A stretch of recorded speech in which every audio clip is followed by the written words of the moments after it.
For over 15 years, Saturdays and Illegal Curve have been synonymous with one another. With insight, analysis, and interviews regarding the Winnipeg Jets, the Manitoba Moose, and all around the NHL, here are Dave Minuk, Ezra Ginsburg, and your host, Drew Mindell. The Illegal Curve Hockey Show, presented by Play Now, the official sports betting partner of the Winnipeg Jets, starts now. Sunday, Sunday, Sunday. I just always wanted to do that. It is a special Sunday edition of the Illegal Curve Hockey Show. Drew Mindell, Dave Minuk, Ezra Ginsburg with you. We say good morning, Winnipeg. Good morning, Manitoba. And for all those joining us live this morning on our YouTube channel and all of our social media platforms, we say good morning, universe, and welcome to a special Sunday edition of the Illegal Curve Hockey Show, getting you set for the Jets and the Wild later on this afternoon. It's a busy day today. You have the Jets, you have football, you have everything under the sun, and most importantly, you have two Illegal Curve broadcasts. Gentlemen, good to see you both. Nice to see you on this special Sunday edition of the Illegal Curve Hockey Show. Ezzy, the light is shining on you. It makes you look radiant, vibrant, vivacious, everything that we want to see in you. Yeah, it's a nice sunny Sunday morning here, boys, but you can't tell this right now, but I've actually got a blanket around my body. Dave M's house right now is 61 degrees. So we have a little heat issue happening at the Minuk Casa, but nonetheless, we're still going to, keep going here. But I do have a big, thick blanket wrapped around my thighs because it's freezing in this house. And we know that Ezzy's got some good-sized thighs there as well. So, Dave, let me ask you this. Thunder thighs, actually. Is it a deliberate attempt to freeze Ginsburg out, or is there a problem with the furnace? Oh, no. I'm freezing Ginsburg out. I've been slowly poisoning him. That wasn't working. He's like immune to that. So that I figured I got to figure out a different way. He shockingly, as a little genteel when it comes to the cold. So I'm not actually. I've got 250 pounds of lard to deal with here, but I actually asked Dave for a toque. Like I was assuming Dave had like 30 icy toques in his house. He couldn't find me an icy toque. Well, some are in the icy museum, and I didn't want to share. Keep you warm. Well, hate to see that it's going to come down to Ezzy living in an ice box in order for us to broadcast the show. Dave seems quite comfortable. It must be the fire above his head. Exactly. I'm rather content. Plus, I'm also decided Ezzy's insisted on wearing a t-shirt, he could wear a hoodie that he's got. But I have to represent the brand here, Dave. You for sure have a heater on up there, by the way. No, I'm warm-blooded. Heat rises. Dave's on the upper part of the house, so it just must be socks. It must be glorious. Although we should really start. I mean, Matt Hyman's pointing out the poisoning made Eddie's facial hair fall out. It did make his facial hair fall out, but it did make the top of his head. He's looking fresh cut right now. I got a haircut yesterday. Thanks, Carrie at Ultra Cuts on Taylor. Great little haircut. My hair was getting out of control. My beard was way too big for this time of year. Usually I let the beard really go in November, December, January, February. So when you double as a mall Santa. So that makes sense. Yeah, exactly. In any event, let's get into some hockey talk on this Sunday morning. As I mentioned, the Jets and the Wild a little bit later on this afternoon. We're all about that. Ken Weeb, he's going to join us in about 10 minutes time. A big trip to the buffet, nothing like a Sunday morning buffet. And that's where Kenny's going to join us to talk about that. But let me start with this. We've seen the Jets play 2 games. One game was certainly better than the other. The Jets have still garnered 2 victories. So, the things are on a positive trend so far if 2 games does indeed make a trend. So let me ask you sort of a general question to start. What is your sort of top impression of this Winnipeg Jets team through 2 games? I'm going to start with you this morning, Dave. Whoa, so unexpected. I know. I thought on Sundays, I throw a curveball. Yeah, I guess that Dave, he's going to the warmer person out of the 2 of them. I don't want to hear his teeth chattering for the next 10 minutes. Yeah, no.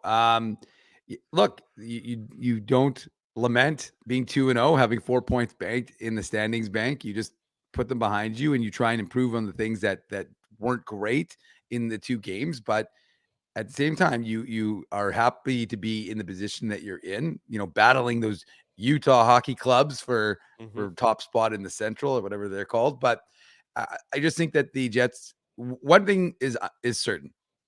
I think, and we weren't 100% because you never know. Connor Hellebuck is in Vezina form. Connor Hellebuck is like, 1 goal on 56 shots.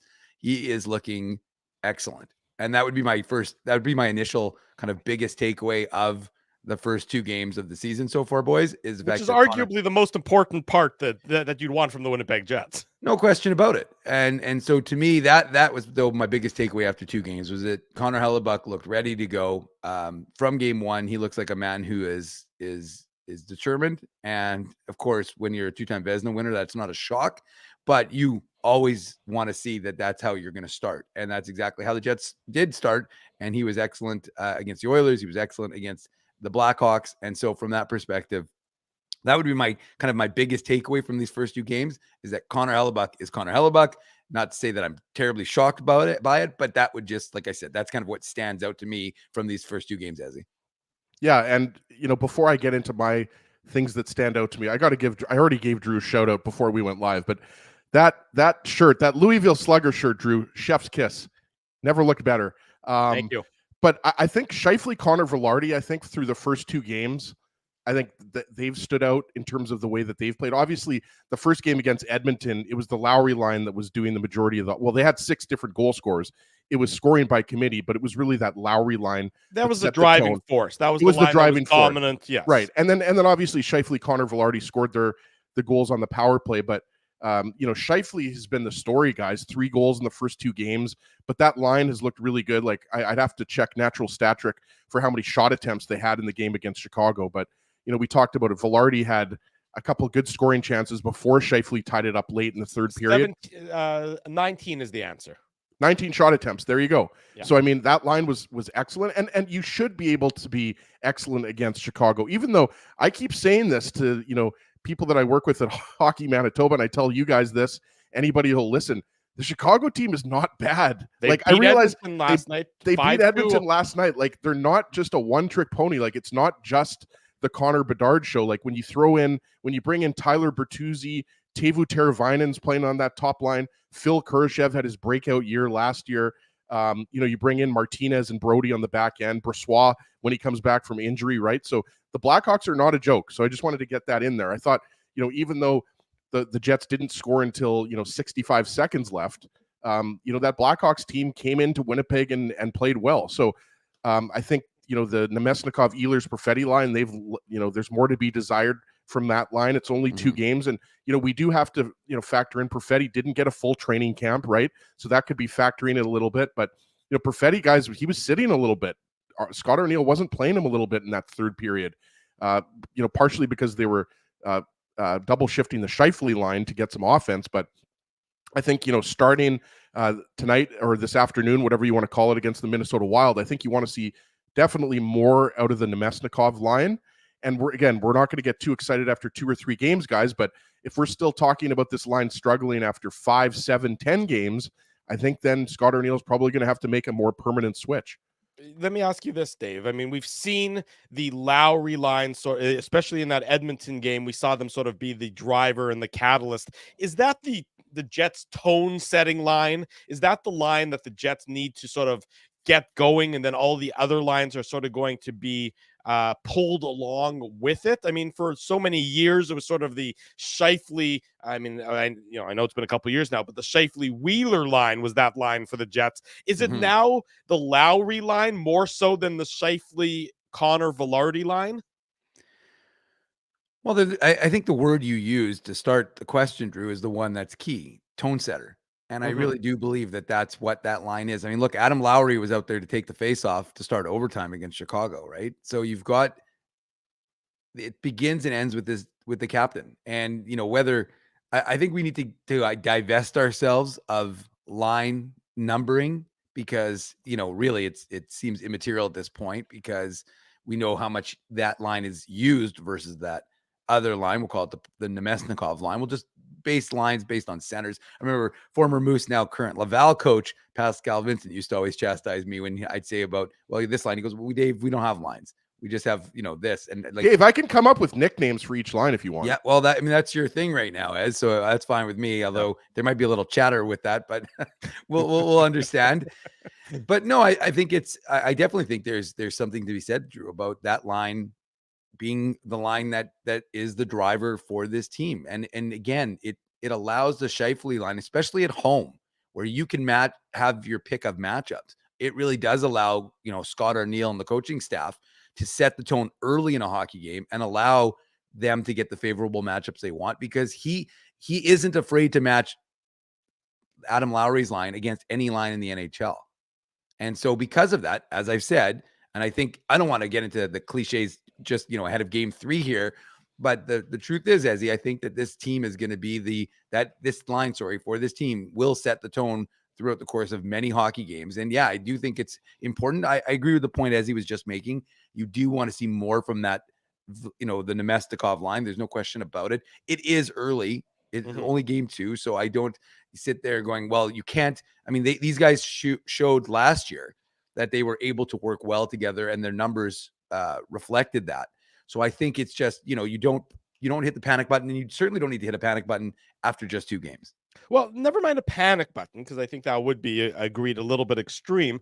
But at what point in time, Ezzy, do you maybe try and change things up to get, Nemesnikov, Perfetti, and Ehlers going? Because none of those 3, either as a unit or individually, have been overwhelmingly fantastic through the first 2 games. And this was a topic during training camp, is that we sort of knew what the top 6 was going to be like when playing together, but we didn't know what the ceiling would be if they maybe put those top 6 in more of a blender to try and figure things out. Yeah, I mean, as you know, Ehlers had an assist on Scheifele's tying goal, but for the most part, he didn't have a very strong game. I mean, he turned the puck over several times.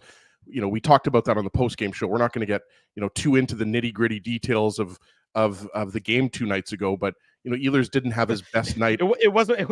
I didn't want to talk about it when the game happened. It was that lousy of a game. Yeah, no, it wasn't. Look, it wasn't a Picasso, as Claude Noel used to say, but it wasn't bad. Like I've been impressed. Again, I'm not going to get into it again, but I've been impressed by this Blackhawks team. Like they actually play like a team. There's actually some structure to them. Like last year, it was like it was chaos when the Jets were playing the Blackhawks. But to Dave's point about the Lowry line, I mean, that line's going to go up against the top line of the Wild today. And that top line is Marco Rossi, Kirill Kaprizov, and Matt Zuccarello. By the way, that line has been on fire so far this year. And so is Matt Boldy. Matt Boldy's got 5 points in 2 games. But we'll talk more about the Wild throughout the course of the show. But before, as it is worth noting, Joel Eriksson Ek did not make the trip from St. Paul to Winnipeg, got injured last night in the Wild Kraken game. So took a bad elbow. The Wild, he took an elbow, from Adam Larson, took an elbow to the jaw.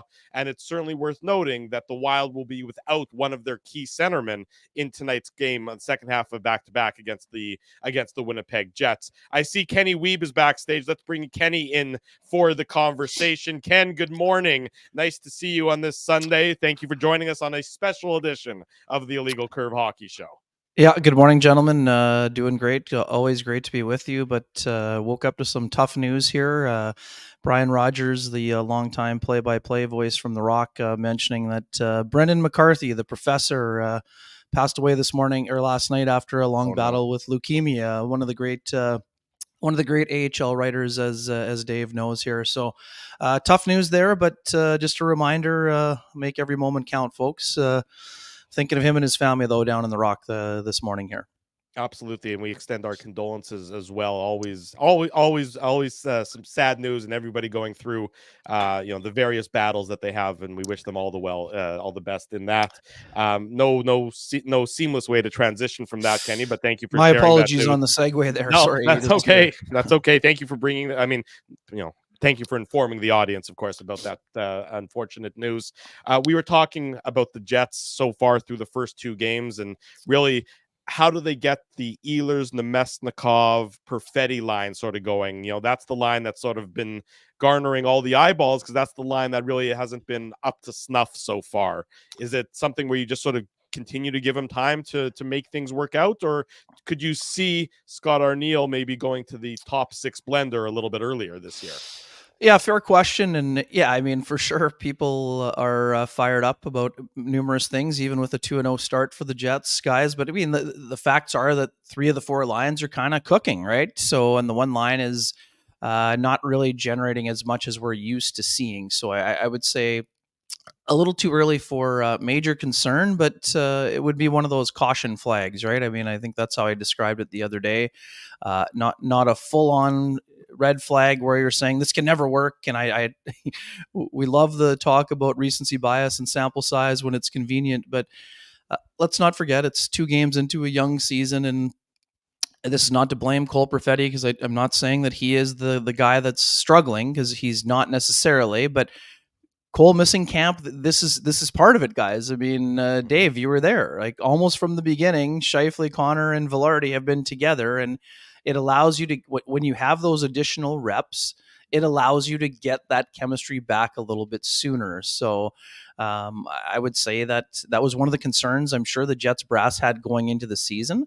And I know that you, not to relitigate this, I'm sure you guys have already talked about it last week, but I mean, it's also part of the reason Brad Lambert didn't get a full pull with Nikolai Ehlers and Cole Perfetti as well. So I would say it's not quite much ado about nothing, guys, but it is something that we'll continue to watch. But again, I know there's lots of things going on social. Oh, well, Ehlers and Perfetti has never worked. Like, come on. It's 2 games. When Perfetti, and that's not true. And guys, yes, I mean, I know that Gabe Velarde was out early last year, but I mean, Perfetti and Ehlers got plenty going when Cole Perfetti was almost a point a game player last year, guys. I seem to recall him spending the majority of that time with Nikolai Ehlers and Vladislav Nemesnikov after he moved to center. Because yes, although Ehlers got cooking when Kyle Connor was out on that top line, it was Alex Iafallo who got the promotion at the beginning of the year. It was not Nikolai Ehlers. So I don't want to hear any of the nonsense that those guys have no chemistry and it cannot work. Now, can it be improved? Of course. And I also quite like the fact that Nikolai Ehlers got a little spicy in the post game when it was suggested to him that it was on, that they were on the struggle bus essentially. Again, I'm using a little bit more entertaining phrasing, but I'm okay with that. I mean, but it also, I think that Nikolai is also the first to say that line needs to get going a little bit better. Scott O'Neill sees it, fans see it, people who follow the team see it.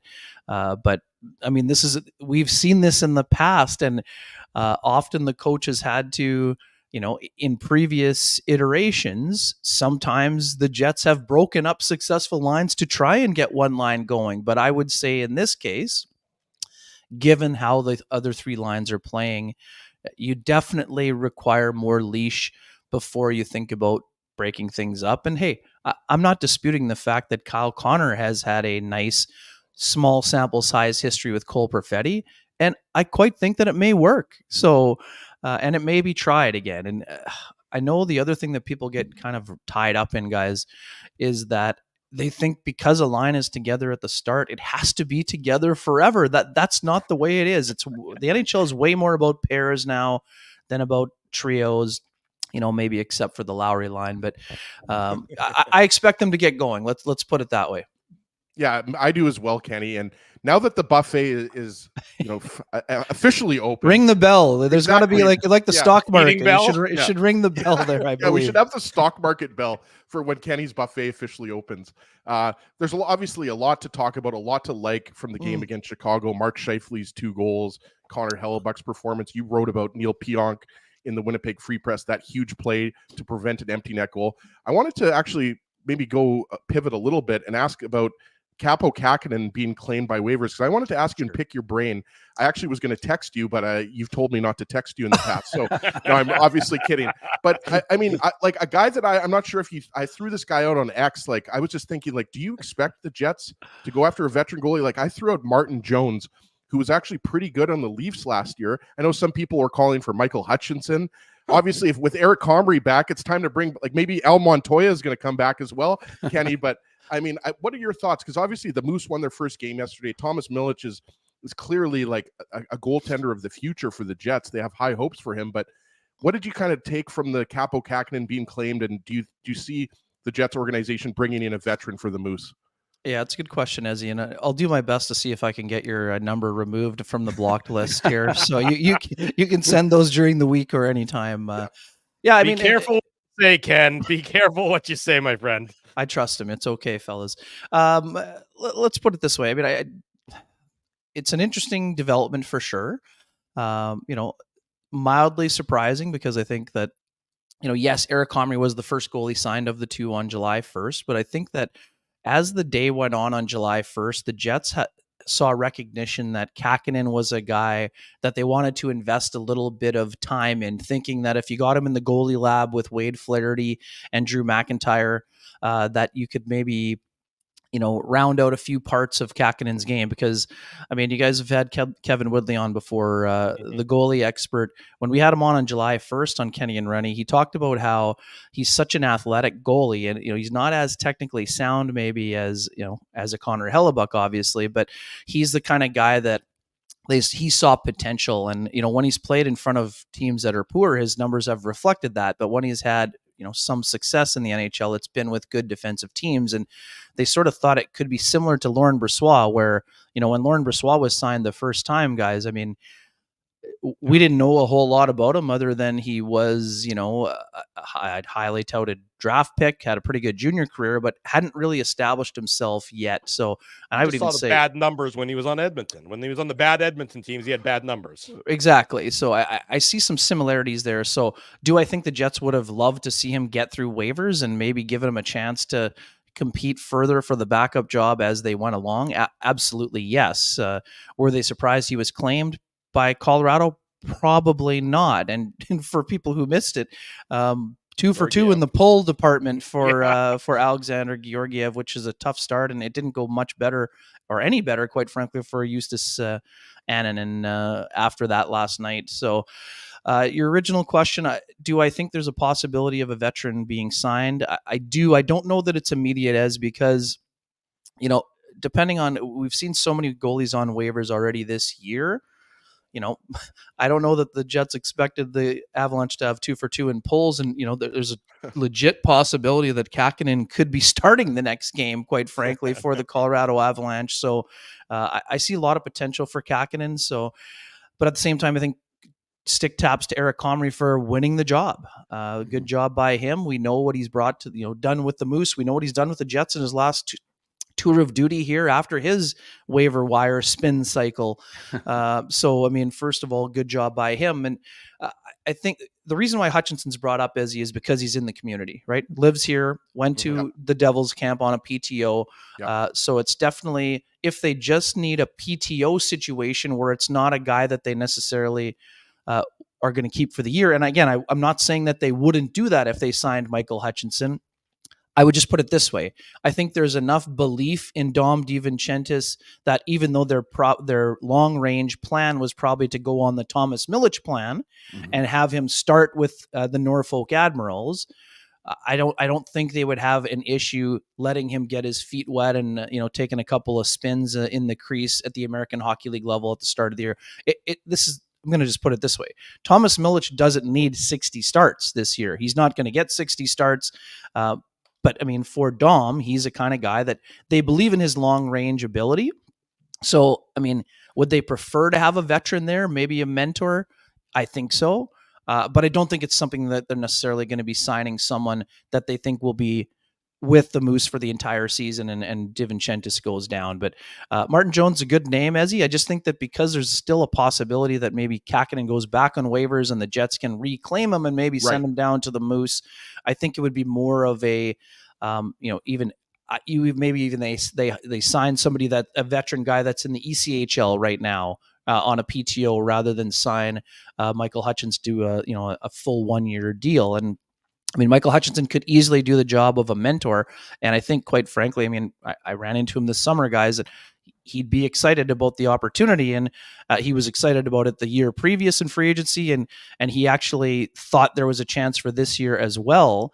But when the Jets signed Kakinen, I'm pretty sure that Michael told me they have the same agent, so they knew that he knew that he was able to cross off one of those boxes when a little bit before the signing was announced. So I do think it's something they look at, Ezzy, but not necessarily in the immediate future and for the longer range on that front. Well, Kenny, sticking with a guy who's currently in New Jersey, Brendan Dillon is there, which left open a spot for Dylan Samberg. And Dylan Samberg was one of our biggest question marks. This is a guy who's averaged about 15 minutes of ice time for his first 3 seasons in the NHL. And now is his big opportunity. I mean, it's very early, 2 games in, 22 minutes though for Dylan Samberg, about his average per night. What are you seeing from this young man? This is an opportunity. We've talked about him for years in that second D pairing role on the left side. But what have you seen from him through the first couple of games? Yeah, and it's so interesting, guys. We sort of sometimes forget. I mean, last year in the opener against Calgary, that was the pairing they started with. They had Brendan Dillon with Nate Schmidt. So, I mean, you can debate who was the second and who was the third pairing, in that situation. But the facts are that the Jets have envisioned this role for Dylan Samberg for a long time. It's just something where it took him some time to grow into it. And, you guys know this. I mean, I think that the progression kind of got interrupted by the freak injury with Johnny Kovacevic that first day of training camp. What was it, like 3 years ago now? So Dylan Samberg is a guy who's viewed very, positively around the NHL. There were plenty of teams interested before the Jets got him in the second round, the year he was drafted. He's always had, with his size, he's always had a nice mobility to him. The puck skills are something that, at every level, at the, in the high school level, when he was in Hermantown, when he went to college, even with the Moose, Dave, this, there was some offense there. And how many times did we hear Rick Bowness say, I want this guy to get his shot off more, right? I mean, that was something that, again, I'm not saying Dylan Samberg's going to be a 10-goal guy, but he has more of an offensive, ability to his game. He showed it right in the opener, going bar down on that rush, joining the rush after that great play by the Lowry line when they got their, involved in their third goal of the contest. And the other element too, I mean, Dylan Samberg's not going to be Brendan Dillon, guys, and the Jets will miss Brendan Dillon. He is a presence on the back end with the way he plays physically. He's a presence in the room, given his leadership ability as a culture carrier. And he also happened to have 8 goals, which was a career high. So they will miss all of those elements. But at the same time, I think that one of the reasons the Jets maybe missed out in free agency and, the offer didn't come in early enough for them to keep a guy who wanted to be around here was the belief in Dylan Samberg. So if the Jets sign Brendan Dillon to a 3-year deal, that means for the majority of that time, at least the first 2 years, if not 3 out of the 4. I'm sorry, he only got a 3-year deal. Sorry about that. Dylan Samberg, that means he is staying on the third pairing, basically. Right. So if you want a guy to do more and give more, sometimes you have to create opportunity, even though it leaves a bit of a hole would be maybe too strong, but for lack of a better term right now, since it's in wake up territory, let's go with that on the back end. But the Jets have believed in this player for a long time. Anyone who has had Dylan Samberg on their roster, whether it's World Junior or college or high school or Moose or Jets, have believed in him. And I think Samberg believes in himself, guys. He seems, I mean, again, you see it has nothing to do with the fact that he played in the Manitoba Open, but you just see a comfort level with him around the rink this year. Not that he didn't have it before, but he feels a little bit more comfortable. And I saw something similar in terms of the maturity with Brad Lambert throughout the entire training camp here too. But Samberg can handle the job. Will there be some nights where it's tough?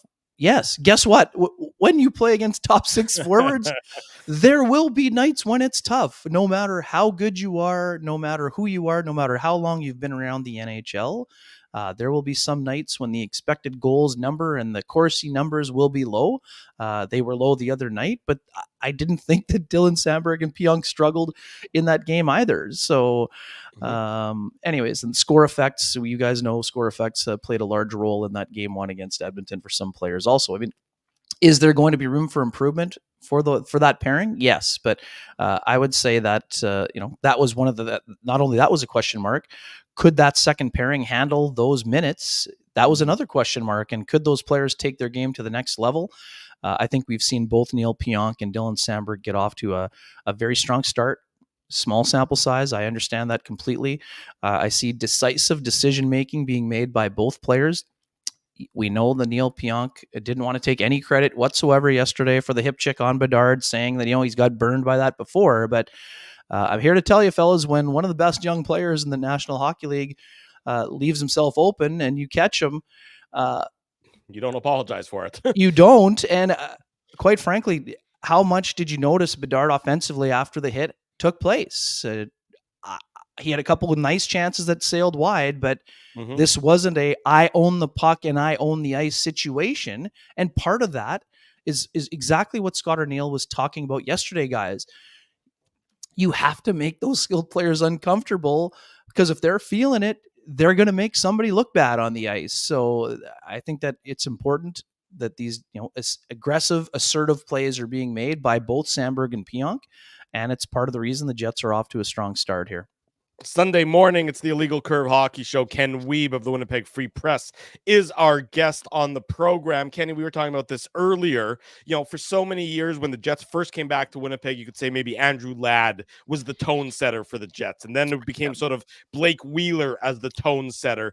In your mind right now, is Adam Lowry sort of that tone setter at the start of a game, that as Lowry starts, so does the rest of the team sort of snap into it, especially, in the early moments of a game?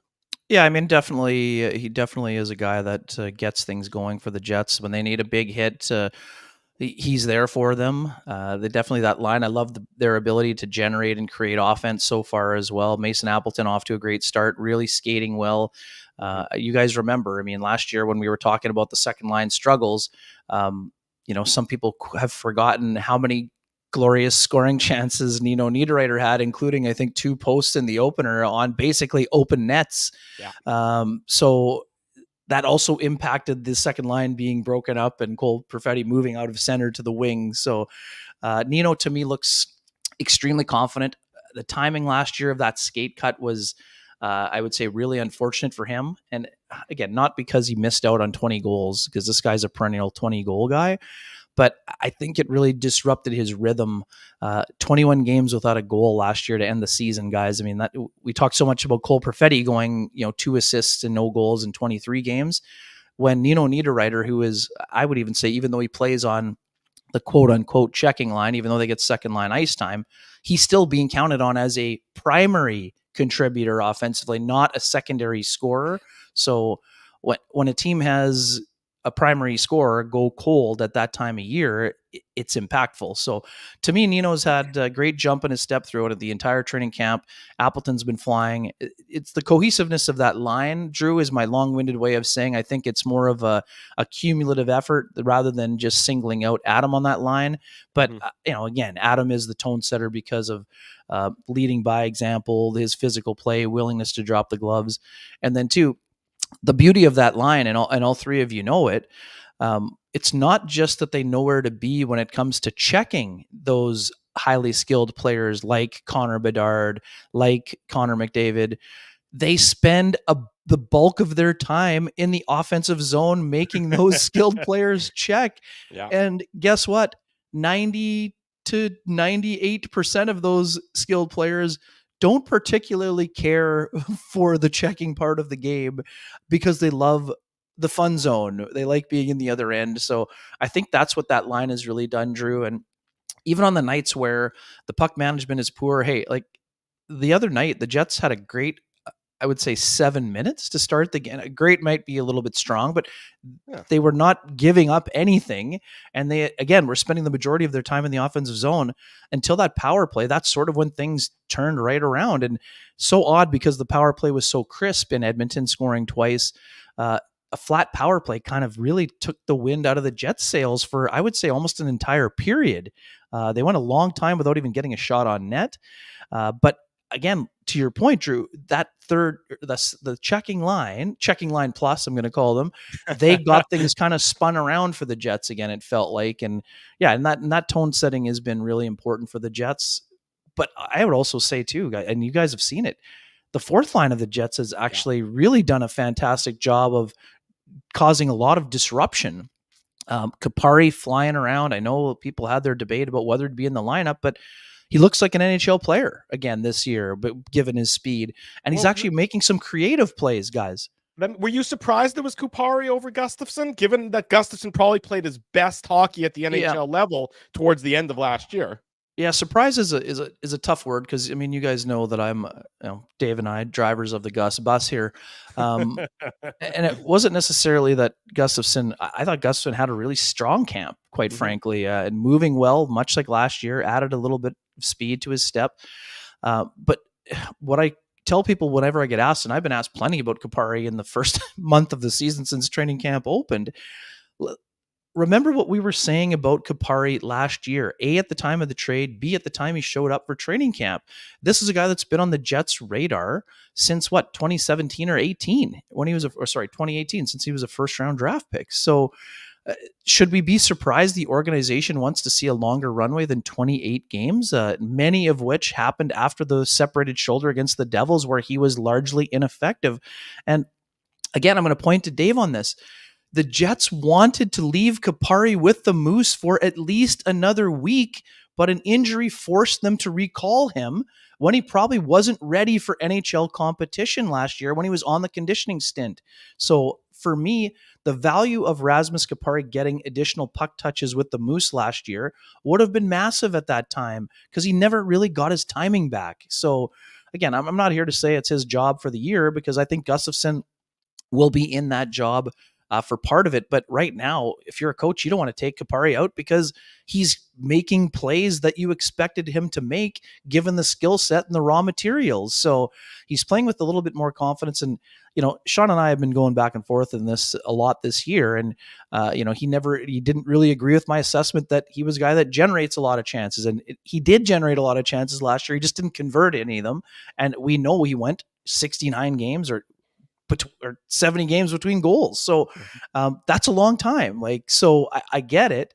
I just wonder, we haven't seen what Rasmus Kupari looks like when he is playing with confidence. So now he has a level of confidence that he hasn't had probably since his LA days. And I would even argue then, guys, that Rasmus playing on a checking line for Todd McClellan, I don't think he exuded a ton of offensive confidence in that 1-2-1-3-1 system either, because it didn't allow him to generate a whole lot. But if you look at his speed, the thing with Rasmus too, guys, if the brain can keep up with the feet, this is an incredibly dangerous player. And I don't say that flippantly. It's a compliment to how incredibly fast he is. It's hard to do that with the puck in your stick at full speed when you go that fast. So I think I've seen him make a lot, again, back to decisive decision making, like we talked about with Dylan Sandberg.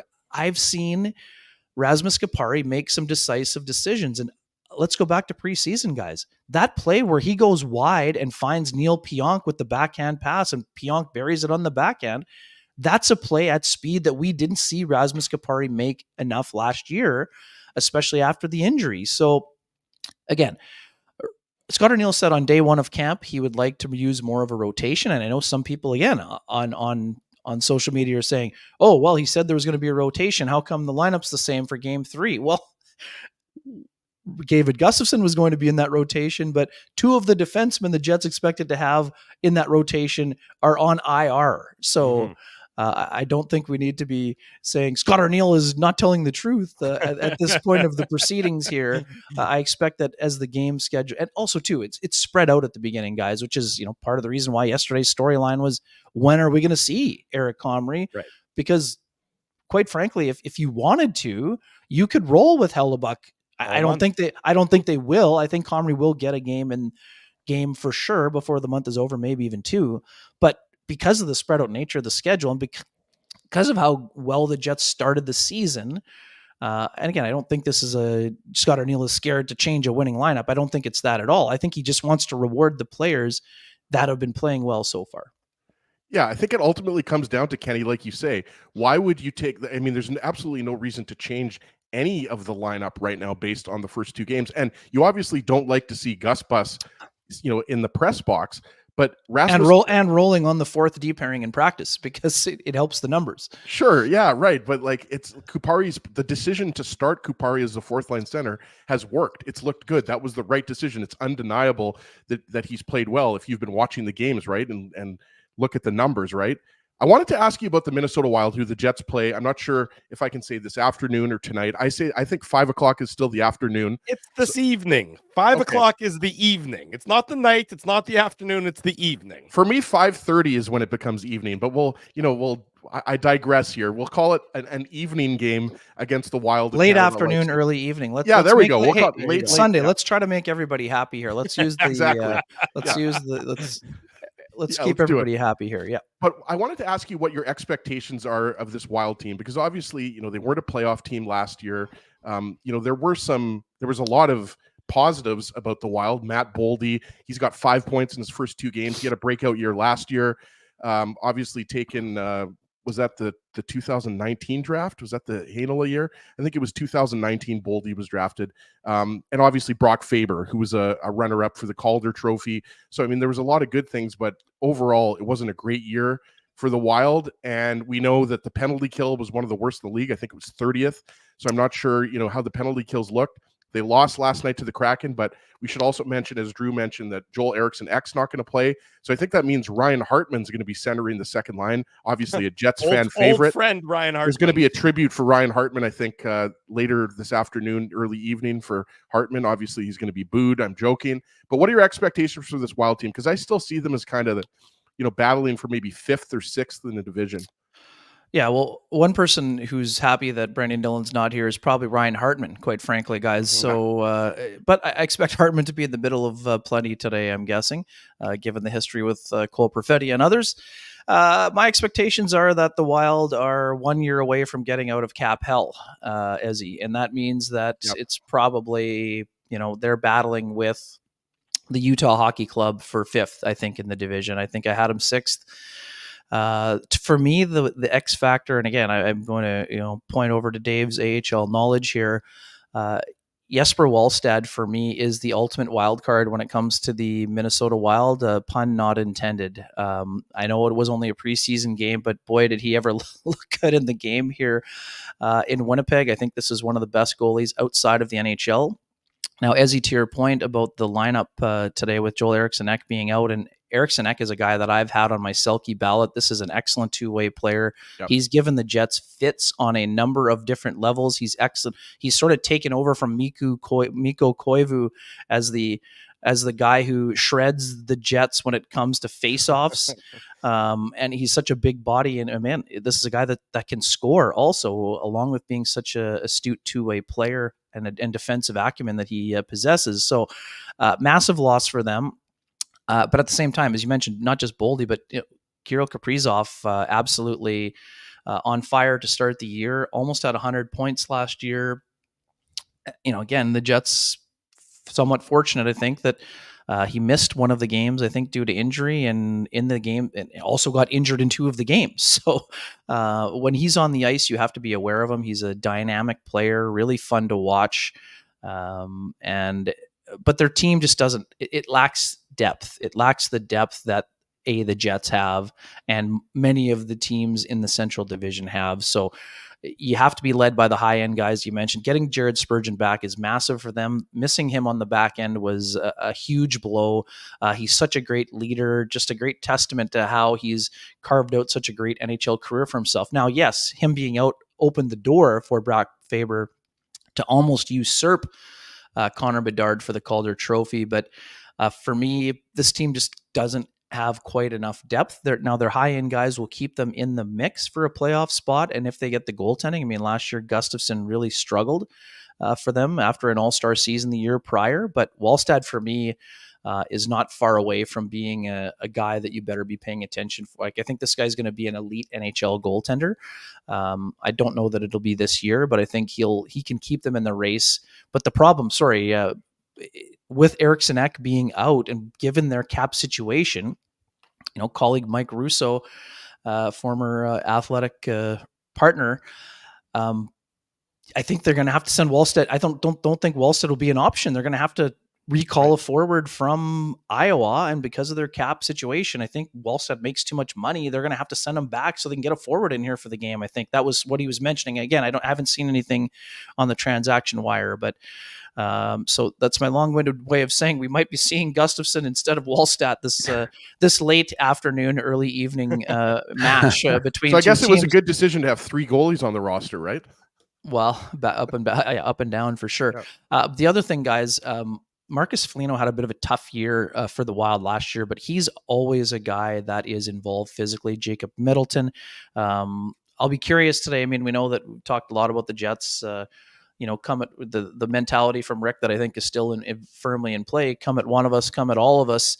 Marcus Foligno and Jacob Middleton, both willing combatants, and Adam Lowry has gone with both of those guys over the years. And again, I'm not here to say there's going to be a ton of fights this afternoon, but when a team goes 0-4, when your biggest rival goes 0-4 against you the year before, and didn't really like how some of the games went, there's the potential for some fireworks this afternoon. Now, I think the Jets are going to be disciplined and not go looking for these things, but they're also not going to back down either, which should make for as Neil Pionk said to me yesterday when I asked him about it, it's funny, you almost get like a playoff type atmosphere in October, which you don't see quite often, quite frankly, because some teams are kind of sleepwalking and trying to find their structure. So I always look forward to these games. I know you guys do too. And I think it'll be fun to see what kind of team they end up being. Because they played better under John Hines, I would say, down the stretch. So, but they don't have as much weaponry maybe as in years past. But again, if the Foligno line gets rolling, that was an identity line for them. Eriksson isn't there. Hartman will have to play up, but Matt Boldy's the kind of guy that some people think could be a 40-goal guy, and Kaprizov could score 50 if he plays 82 games. So you better pay attention to them. They're not a free space on the bingo card, even though they're not necessarily a perennial playoff contender like they used to be, is how I would describe it. Though, again, could they finish ahead of Utah? Of course. Utah was the 6th worst team in the NHL last year. Utah looks like a juggernaut so far, though, Kenny. They're improved, and I have them in the playoffs as the last wild card team. I'm going to say that right now, but they're not a lock to be in the playoffs. Mm-hmm. So there's a lot of, back and forth, whether it's the LA Kings, whether it's the Minnesota Wild. I mean, the St. Louis Blues probably think they're in that mix too, and they may be. And the Kraken, right? I'd throw the Kraken in there too. Kraken, I think I picked the Kraken to finish just behind Utah. But also, too, look at the way Chicago played for the majority of the game against Winnipeg, and look at the way they handled the Oilers last night. I mean, I watched a good chunk of that, the second half of that game. And again, I'm not here saying that Blackhawks are making the playoffs. I don't think that's but they're pretty good this year, Kenny. They're not bad. They're structured. They're a professional hockey team. They're structured, and as Luke Richardson kind of almost laughed when he was asked about him. He said they're not close to the youngest team, and they're almost one of the oldest teams behind the Oilers there. So I do think that they'll be a tougher out, and they were already a tough out for the Jets last year. And some teams just match up well against other teams. But there's lots of jockeying for a position in the West. There's not a lot of doormats, is the way I'm going to put it. Even though one of the teams that is expected to be now near the bottom of the standings will visit the Jets on Friday. And unfortunately, it doesn't sound like Macklin Celebrini, the number 1 overall pick, will be here.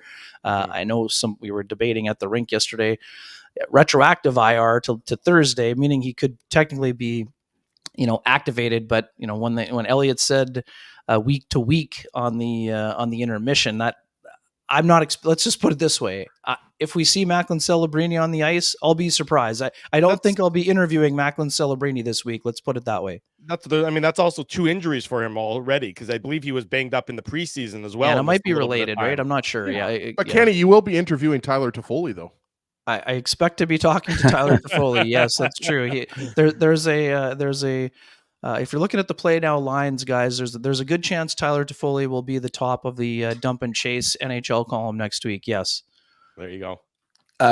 Shameless plug. Yes, shameless plug. And for those of you, last one. For those of you who didn't see it, I know that Dave, you promoted, and thank you for doing so on the morning papers. Had a great chat with Scott O'Neill one-on-one before the season opened, where he got into, some of his influences in the game and kind of reaching this position. And, again, he's had I think He's had a strong week in his first week full-time on the job, and happy to share that story. And, Scott's a guy that I've known for almost 25 years. He was the assistant coach with the Moose when I had my first job at the Winnipeg Sun and covering that beat. And I know there's been lots of debate in your chat rooms, guys, about whether he was deserving of the job. Again, I don't want to be taking any victory laps after 2 games, but Scott has shown why he's been around the NHL for a long time, and has shown that he's up to the task. Now, he has to do that over the course of 82 and into the playoffs, but this is a guy who's got an astute hockey mind and knows what he's doing. And I'm guessing that it's going to take longer for the critics to be quieted, but again, I appreciate it. Usually the case in all aspects of life. Well, it doesn't prevent them from shouting from the rooftops saying they're 100% right, even though they may not have the context. But again, it's early. But this is a guy that I've said this to people before. I think I've said it to you guys. You don't stick around the NHL in associate coaching jobs if you are not capable of handling those jobs. It's not just, this guy's my friend, I want him on my coaching staff. This guy's been on a lot of successful staffs, and he's worked incredibly hard for the second opportunity, and I expect him to make the most of it. Well, there goes my question, Kenny, because I was actually going to reference your article, but that's okay because I had a backup question in case you went there. But I will say it is funny, though, to see the relationship Scott Arniel has developed from his previous days, and just watching, when he saw Judio and in the media scrum during preseason, or Joe Pascucci was in town doing some stuff yesterday. Got very excited. I thought that might have been Joe that Scotty Arniel was referencing. And Bender, Jimmy Bender and Joseph. Yeah. So he was very excited to see Joe back in town the other day for that game against Chicago. But you know what? I'll move on to milestone week, because it has been a milestone week for Mark Scheifele. Of course, getting to 300 goals. He's going to hit another milestone tonight, playing in an 800th NHL game, which is shocking to think that it's already been 800 games for Mark Scheifele. But, he's got 3 goals, 1 assist through 2 games. What are you seeing from him? And, we're a year ago, they're close to the signing of his 7-year extension with the Winnipeg Jets. Really, Mark Scheifele, we know, Kenny, he's all about legacy. And now his legacy and his focus, now that the contract is done, is winning a Stanley Cup. What are you seeing from him early on in the season? Yeah, he's still just been a really dangerous player, and I would even say too. I mean, Mark's the kind of guy that sometimes he moves around really smartly. He's a fast skater, but he's not always moving at top speed. But he's going to certain areas rather than exploding to one spot and then waiting there. I've liked his puck distribution. I've liked the way he's handled himself on the power play. And guys, we know this. The power play was a point of emphasis coming into the season. Occasionally Mark would be the power play ran through him, but occasionally it ran through him at the faceoff dot. And this year you're seeing way more motion. You're seeing pucks snapping around. You're seeing Mark getting to spots and really being dangerous on a lot of fronts. I mean, shooting, passing, all of it. He's got the vision. He's got the skill. He's got the shot. So he's been a dangerous weapon for the Jets. And could he score 42 again? It's possible.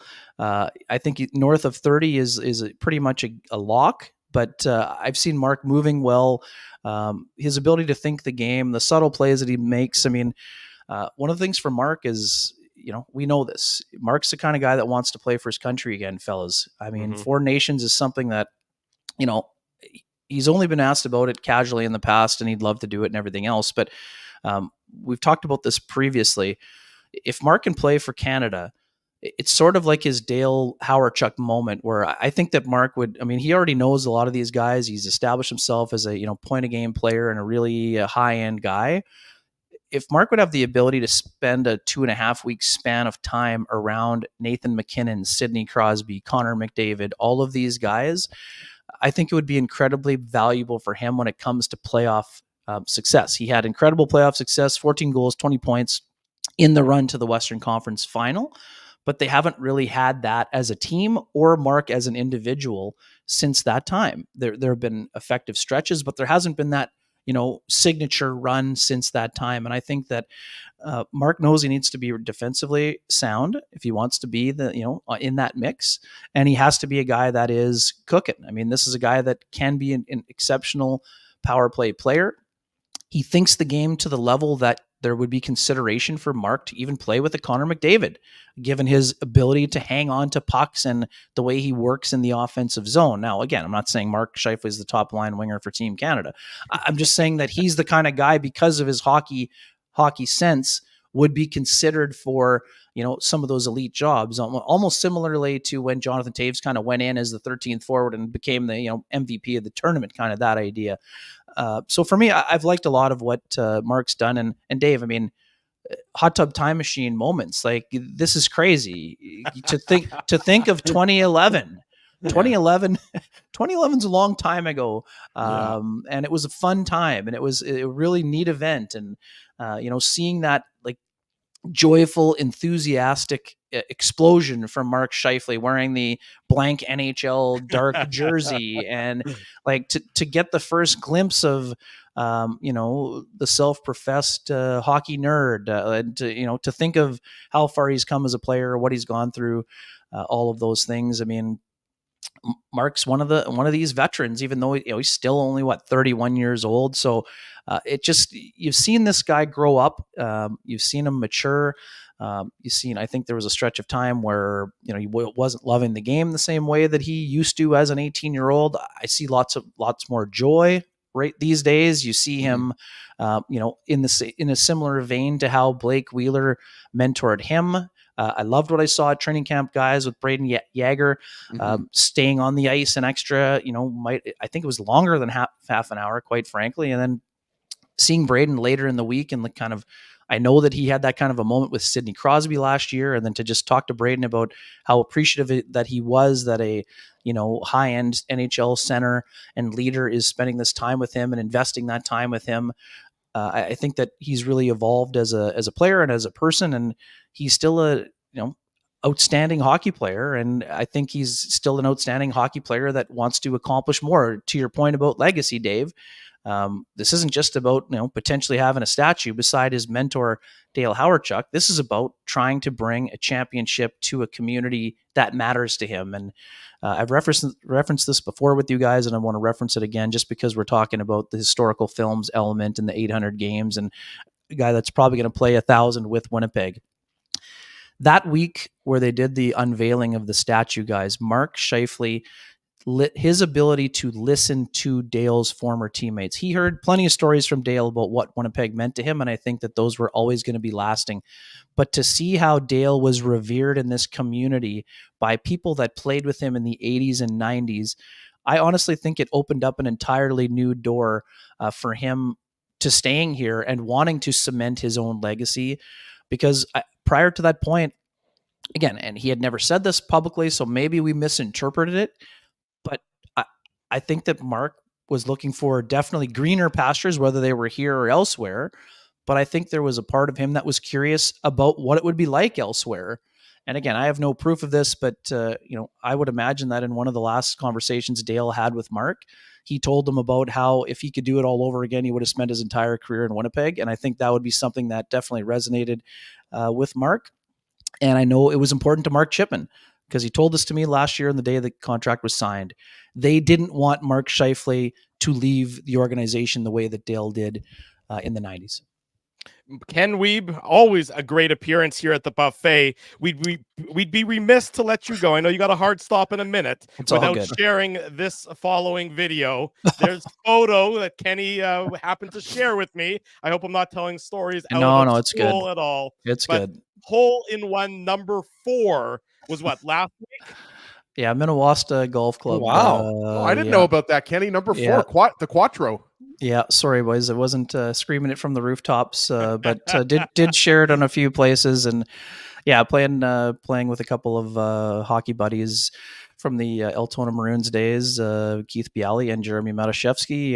60K wins, 140-yard downhill, number 4 at Minnewaska and Morden. Course was looking great. Ball landed just short, front pin, draw shape.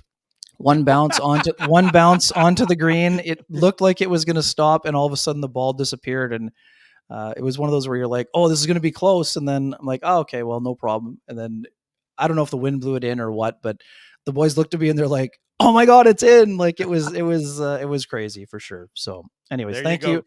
6-year drought is over, and happy to get number 4 on the board. Kenny, Always you've got a four, thrill. You've got Fourth four hole holes in one. I'm still looking for my first career birdie at this point. Well, as you know, I'm not as busy on the home front as you, and I've snuck in a few more rounds in the last couple of years here. So it's also, just lastly to put a bow on it, guys. So odd, like 3 different sets of friends brought up the Glendale double aces in the week prior to Saturday, including in the morning at Southwood when I played at someone who's a member at Glendale, Johnny Stroich, and at night as well when we were at a friend's for dinner. And earlier in the week, Brett McGarry and Greg Mackling brought it up as well. So it seemed like someone was trying to will it into existence. And again, there's always an incredible element of luck involved. But, for all the people still looking for their first, honestly, keep firing at flags. It's the only way that the dumb luck can work for you. I think the better lesson is find a job that allows you to play as much golf as Kenny does. I think that's the key to it all. Everyone needs a Manitoba golf tour summer. Yeah, that's true. The total rounds were down this year, but it's funny. I mean, I'd said to John Stroich this week, and I was only half kidding, but because of that crazy once in a lifetime day at Glendale, when you don't hit it close on a par 3 now, it feels like a massive disappointment. So, and as the guys would point out in Minnewaska that I played with, I had 2 triples on the subsequent par 3s, and I think a double. So my overall day, not looking great on the par 3 scorecard. But anytime you have a double circles around a number 1, it's a big thrill. And thanks for embarrassing. Yeah, there you go. Exactly. Go out and try to accomplish something on the golf course. I got it, Drew. There you go, Kenny. Thank you, buddy. We'll let you go. We'll see you later on this evening. Jets in the Wild, and then Kenny and Rennie following the Illegal Curve post-game show. Have a great day, Kenny, and happy Thanksgiving to you and yours. Yeah, thanks, fellas. Always a treat to be with you, and enjoy this fine season, and I'll look forward to the next appearance. Have a great day here. Cheers. You too. Take care, Kenny. There he goes. Kenny Weeb joining us this morning on the Illegal Curve Hockey Show. Commercial-free hour number 1 means we have to make up for lost time. So we'll go to break, come back with more on the Jets and the Jets in the Wild and everything else to go. Stay with us. Hour number 2 of the Illegal Curve Hockey Show, a special Sunday edition, rolls on our YouTube channel and all of our social media platforms. We want to thank you for not betting with Play Now and choosing our illegal gambling site instead. Because we couldn't afford things like this without your money. So much of your money. Now you might have questions like, do our profits benefit your community?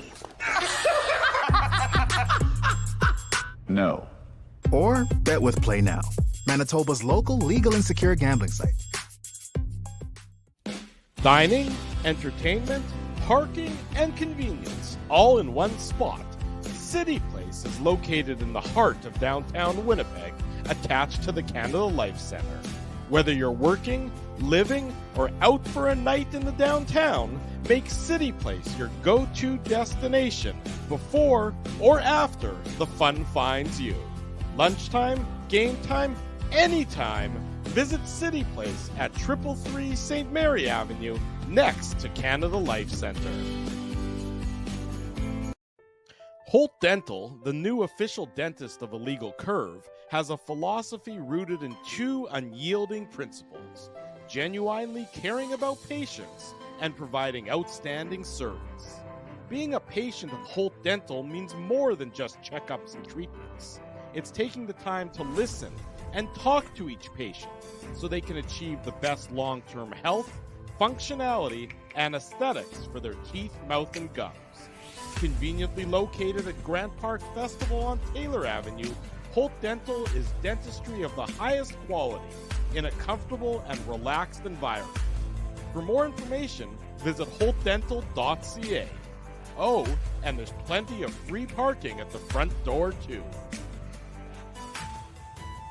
Celebrating its 40th year as Winnipeg's home for stand-up comedy, Rumors Restaurant and Comedy Club has recently been named Canada's top comedy club and a top 5 comedy club in North America.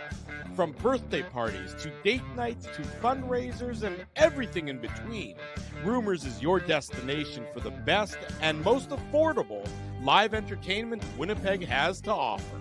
For more information on upcoming shows, Rumor's incredible promotions, and to purchase tickets, visit rumorscomedyclub.com.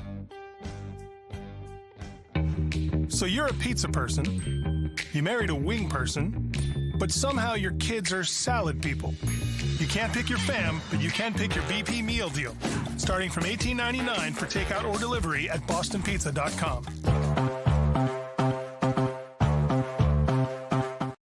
Always great to get together with Kenny Weeb. Welcome back to the Illegal Curve Hockey Show, presented by our friends at Play Now. Learn to bet with Play Now, the official betting partner of the Winnipeg Jets. Sign up and get up to $250 in bonus bets. Conditions apply. 18 plus. Enjoy responsibly. We knew it would be a trip to the buffet, and it was. But one item that we actually didn't get an opportunity to talk about, that I meant to ask Kenny about, but the clock ran out, is about the performance so far of Hayden Fleury and Colin Miller as the Jets' third pairing. Again, small sample size, 2 games. But I would have to say, gentlemen, and I'm happy to hear your opinions on this topic, that both of them have acquitted themselves very well and certainly look comfortable playing in that third pairing unit in, less time than the top 4. But I wouldn't say that they're being overwhelmingly sheltered so far. No, not at all. And, we talked about it a few weeks back, 2 or 3 weeks back, when both Heinola and Stanley, we knew they were going to be out of the lineup for a month. Like, Hayden Fleury's got, I think, 250, 260 games of NHL experience. And yes, he's bounced around a little bit from the NHL to the AHL. But there's a reason why, he keeps getting picked up by teams, right? The Seattle Kraken, the Tampa Bay Lightning. Like, we thought he was maybe going to start the season with the Moose, but we obviously know with the injuries to Heinola and Stanley, that's the reason why he's starting as the third pairing left side defenseman, right? But look, he can skate. He's obviously got the size, right? I don't know if he's 6'5", 6'6", but Fleury's a big man. He's mobile.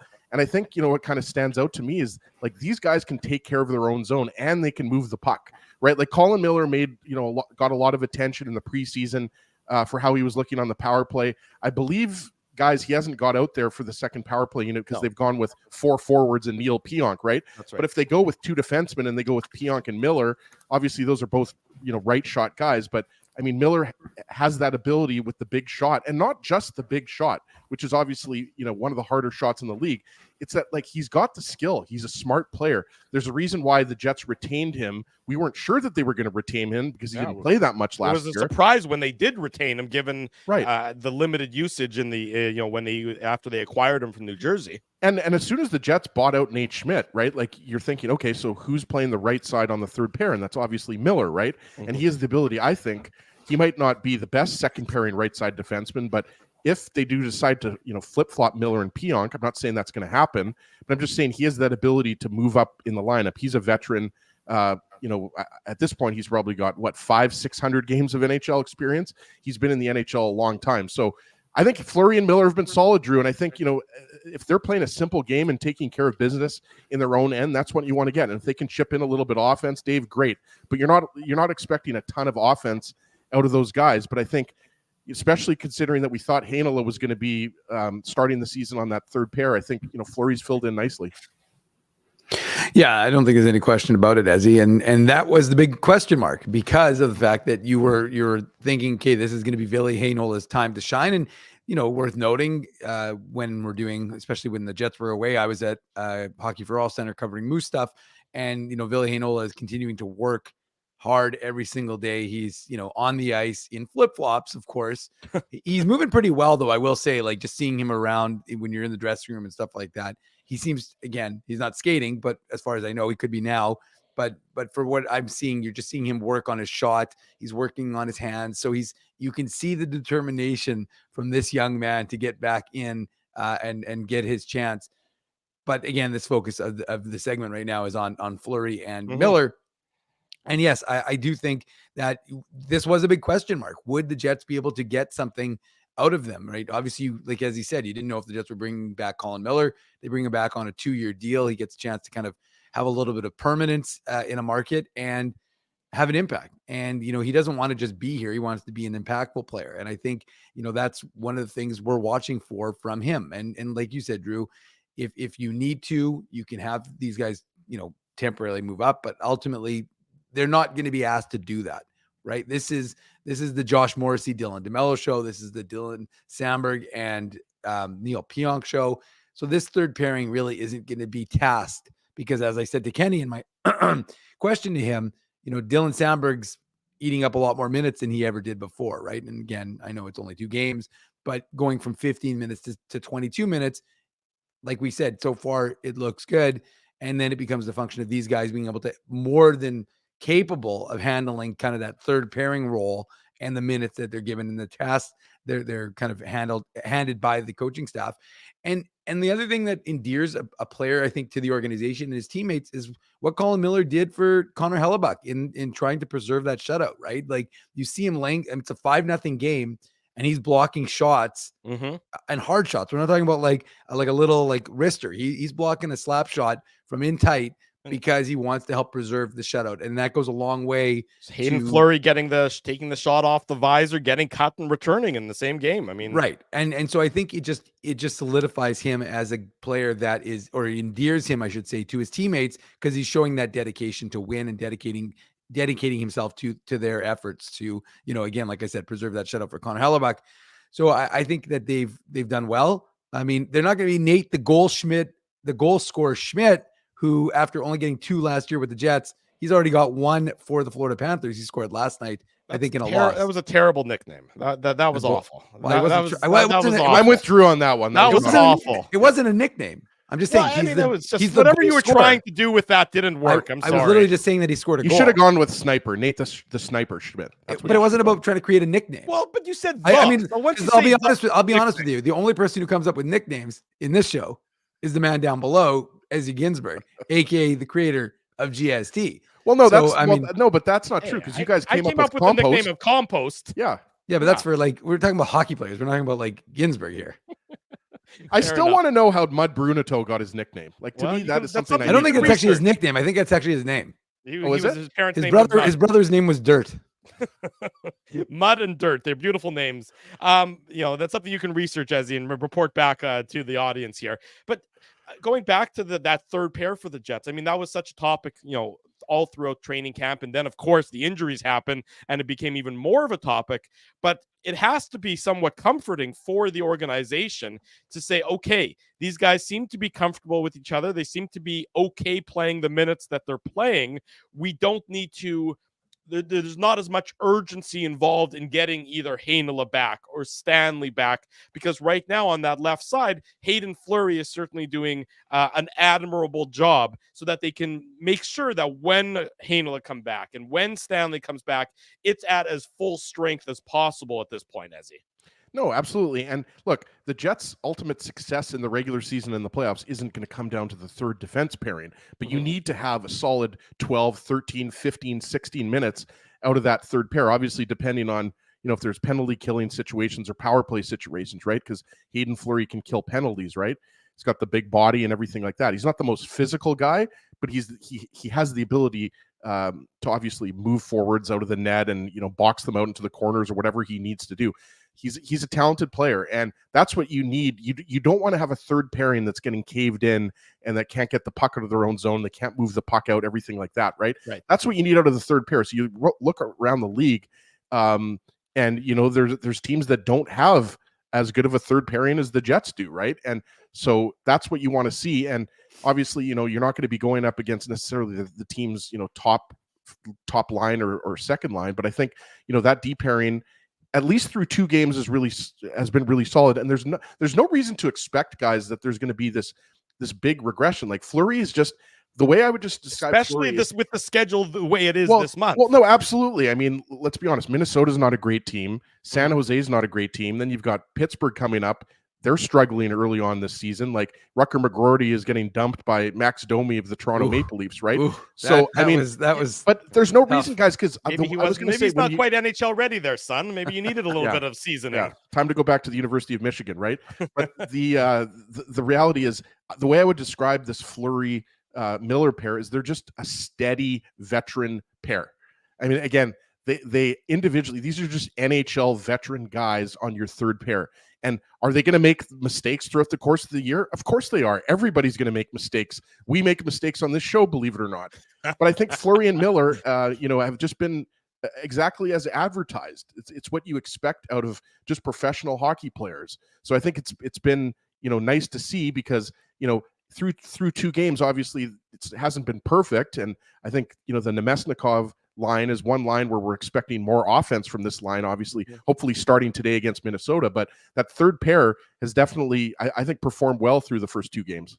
Yeah, I mean, I think it's certainly been solid for the Winnipeg Jets in what has been, by and large, a solid start to the season for the Jets, especially when you move up front. I mean, we talked, Lowry, Niederreiter, Appleton, they got a lot of headlines after the game in Edmonton when they were just an absolute force. But if all of a sudden Kupari, Iafallo, and Biron can be a similar force play on the fourth line, and they've been very good so far as well, then that bottom 6 for the Jets, you look at the top 6 for the Jets and you match it up against other teams, other top teams, top 6, and it probably doesn't stack up. The other teams have, I'm going to say, more superstars or higher level superstars than the Jets do in the top 6. Well, it depends who you're talking about. If you're putting Sure, if you're putting it up against the Sharks top 6 or the Ducks top 6. No. Stanley Cup contenders is who I'm talking about. Stanley Cup teams with Stanley Cup aspirations. That's what I'm talking about. We saw it last year with Colorado. Their top 6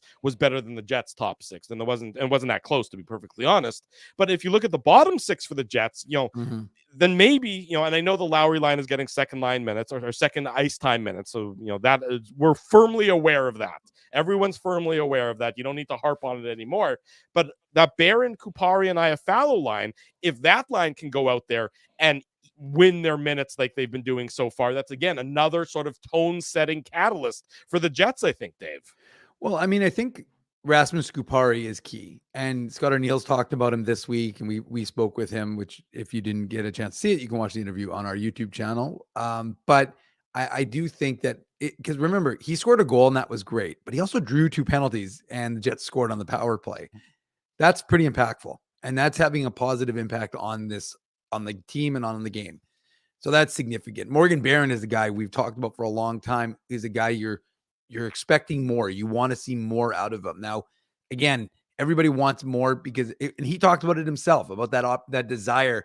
He wants more minutes. He would never say, yeah, I'm content playing what I'm playing. I want more. Every guy wants more. So I want more healthy scratches, please. Scratch me more often. And of course, Alex Iafallo. I mean, he's got the big contract.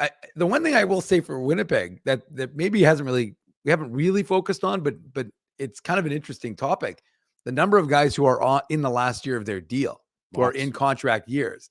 And while it's a little bit difficult because it creates uncertainty for next year, Ezzy, there is an added element of the fact that, well, these guys are playing for their next contracts.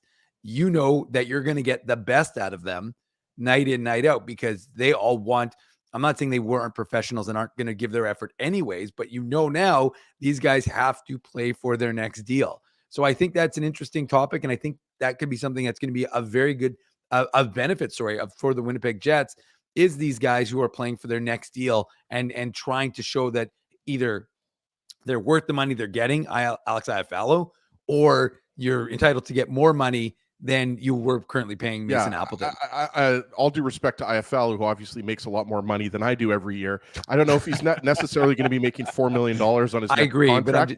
But yes, I know what you're saying. He wants to get another 2 or 3 year deal for sure after this year. But yeah, I mean, you're talking about obviously Nick Ehlers, Dave. You're talking about Mason Appleton. You're talking about Alex Iafallo, right? Like, and I think tied into that is the fact that you have Brad Lambert and Nikita Chibrikov who are ready to step into the NHL, right? Obviously, Lambert is a natural center. Chibrikov is a winger, and all the players we're talking about are wingers. But if you're thinking Nikita Chibrikov is going to be, in a bottom 6 role next year, I mean, I think what I'm saying is I think Appleton, Iafallo are aware of that. It's not like they don't see, Chibrikov and Lambert knocking at the door.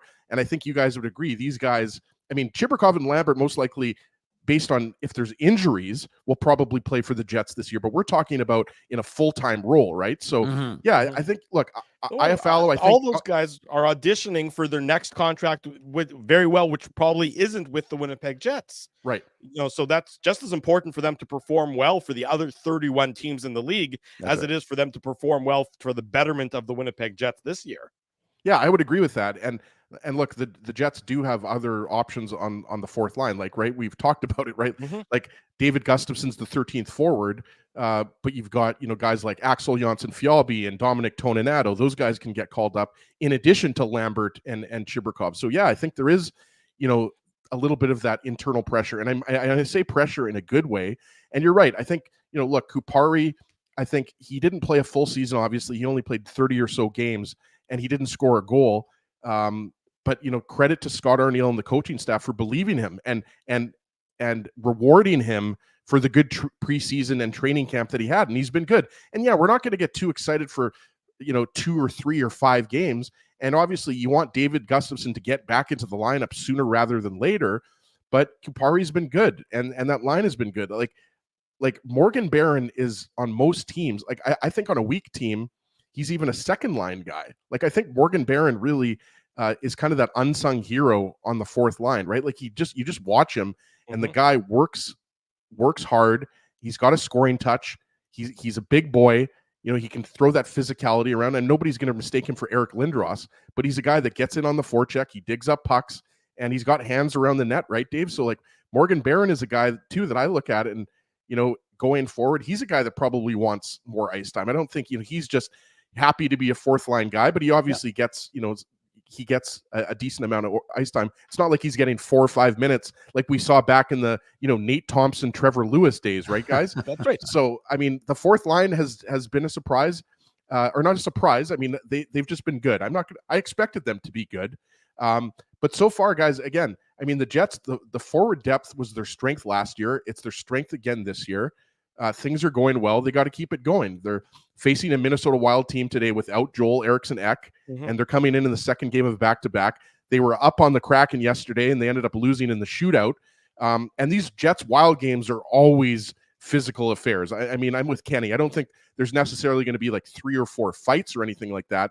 But Ryan Hartman's always going to be stirring the pot. There's no question that the ramifications of last year are still going to be remembered by both dressing rooms. It's now 2 straight years where Jets players have knocked Kirill Kaprizov out of the lineup, and of course there's varying degrees of agreement when it comes to the dirty or not dirty effect of those hits. Logan Stanley falling on him, Brendan Dillon's cross check, but the Wild know that Kaprizov is been targeted by the Winnipeg Jets, and the Jets remember Ryan Hartman, targeting Cole Perfetti in retaliation. So anytime, as it was written about in yesterday's Free Press, Kenny spoke about it earlier, anytime there's that element of an extra element of intensity, and usually the slow developing early days of the October part of the season, it ramps things up a little bit. And the Wild played last night, so they flew into Winnipeg after going all the way to a shootout. So that theoretically they're a little bit on the tired side, and the Jets would want to capitalize on that. And without Joel Eriksson-Ek, that's a huge loss out of the Minnesota Wild lineup.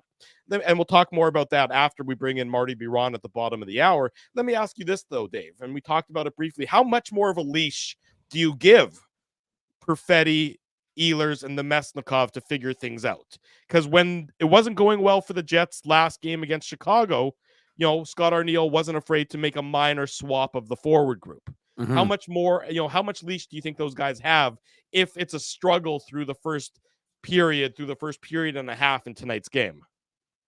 I think it depends if you're winning or losing, to be honest with you. I think that winning right now masks certain things, and it gives you remember, you win today and you've got, they'll be off tomorrow. And so you've got Tuesday, Wednesday, Thursday. So 3 days straight of practice.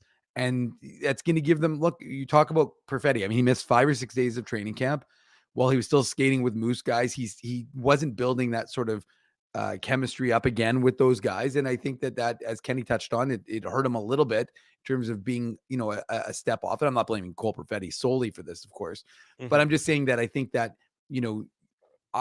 while you're winning, it kind of allows you to have a little bit more latitude and a lot Best less deodorant. concern than what would be the case if your team was losing. If you're 0-2, you're a lot less likely, Ezzy, to be casual and chill than being 2-0, having a chance if you're 3-0 after tonight, and then thinking, well, now we've got San Jose and Pittsburgh. Again, neither team, led Stanley Cup contenders. Mm-hmm. So I think you want to give them that opportunity to have 3 days of practice together, really kind of set each other, like set that tone through next week, and then give them at least a couple more games, provided everything stays the same. And then you say, okay, well, look, because like I said, there's no reason the Jets shouldn't be rolling against these clubs. And with the way the schedule is, it's really lent itself for Winnipeg to have a good October, similar to the October they had last year, right, guys? Out of the gate, they were a very good team. And so if they can do that, and it's helpful, it helps you later in the season. We always talk about it, Ezzy. These games in October, November, people tend to forget them. But when you're banking points, it's significant for your hockey club. And I think, again, if you continue to do that and then you factor it in, I think, Drew, these guys have a long leash based on that reality, that if the team is still winning, you're more likely to give them some time, even if you blend them a little bit in the third to try and get someone going. But I ultimately think as long as the team keeps winning, they'll have a long leash. I would agree with that. The thing though, that for me with the Ehlers, Perfetti, Nemesnikov line is it's Ehlers who's the play driver. It's Ehlers who you want to get going. And obviously the easy switch is to switch Ehlers and Connor and have Connor play on that line with Nemesnikov and Perfetti, because let's be honest, there's limited options here, right? Like Lowry, Niederreiter, Appleton, those guys play so well in their role, whether you call it a second line or a third line. But to me, that's what you need. You need to get Ehlers going. You need to figure out what's the magical combination of players to get Ehlers going. And obviously, we know that that's Scheifele and Velarde. Yeah. But the way Connor has been playing with Scheifele and Velarde, like Dave said, to Dave's point, they've won 2 games in a row here. So you're not going to break that up. So it's going to be interesting to see, like here, after 3 games, after 5 games, 7, 10, and I do expect that line to get going. I wouldn't be surprised if the Nemesnikov line, gets on the board tonight or this afternoon versus the Wild, but it's definitely has not clicked. So we'll give Perfetti a little bit of the benefit of the doubt because he didn't play a full training camp. But that's what I would say is that it's my concern is more with Ehlers, because Nemesnikov, you're not expecting 60 or 70 points out of him like you are with Ehlers. Like Ehlers has got to be one of your top 3, top 4 scorers on the team. And through the first 2 games at 5-on-5, he's just been kind of average. The game against Chicago, I think we all agree he wasn't great, but again, it's only 1 game. So we'll have to wait and see what happens, but I don't expect any type of permanent change until, kind of later in the early part of the season, especially when the Jets are struggling offensively. Right now, the Scheifele line and the Lowry line have been leading the bus offensively with some contributions from the fourth line. So it's not that bad. But as we always talk about, you always want to have 4 lines going just for, the long-term success of the team, right? Absolutely. Marty Biron, he's going to join us next. Also one of our favorites. It's a hell of a special Sunday of the Illegal Curve Hockey Show. Marty up next. We'll go to break. Stay tuned, everyone. Don't go anywhere. It's the Illegal Curve Hockey Show, a special Sunday edition presented by our friends at Play Now.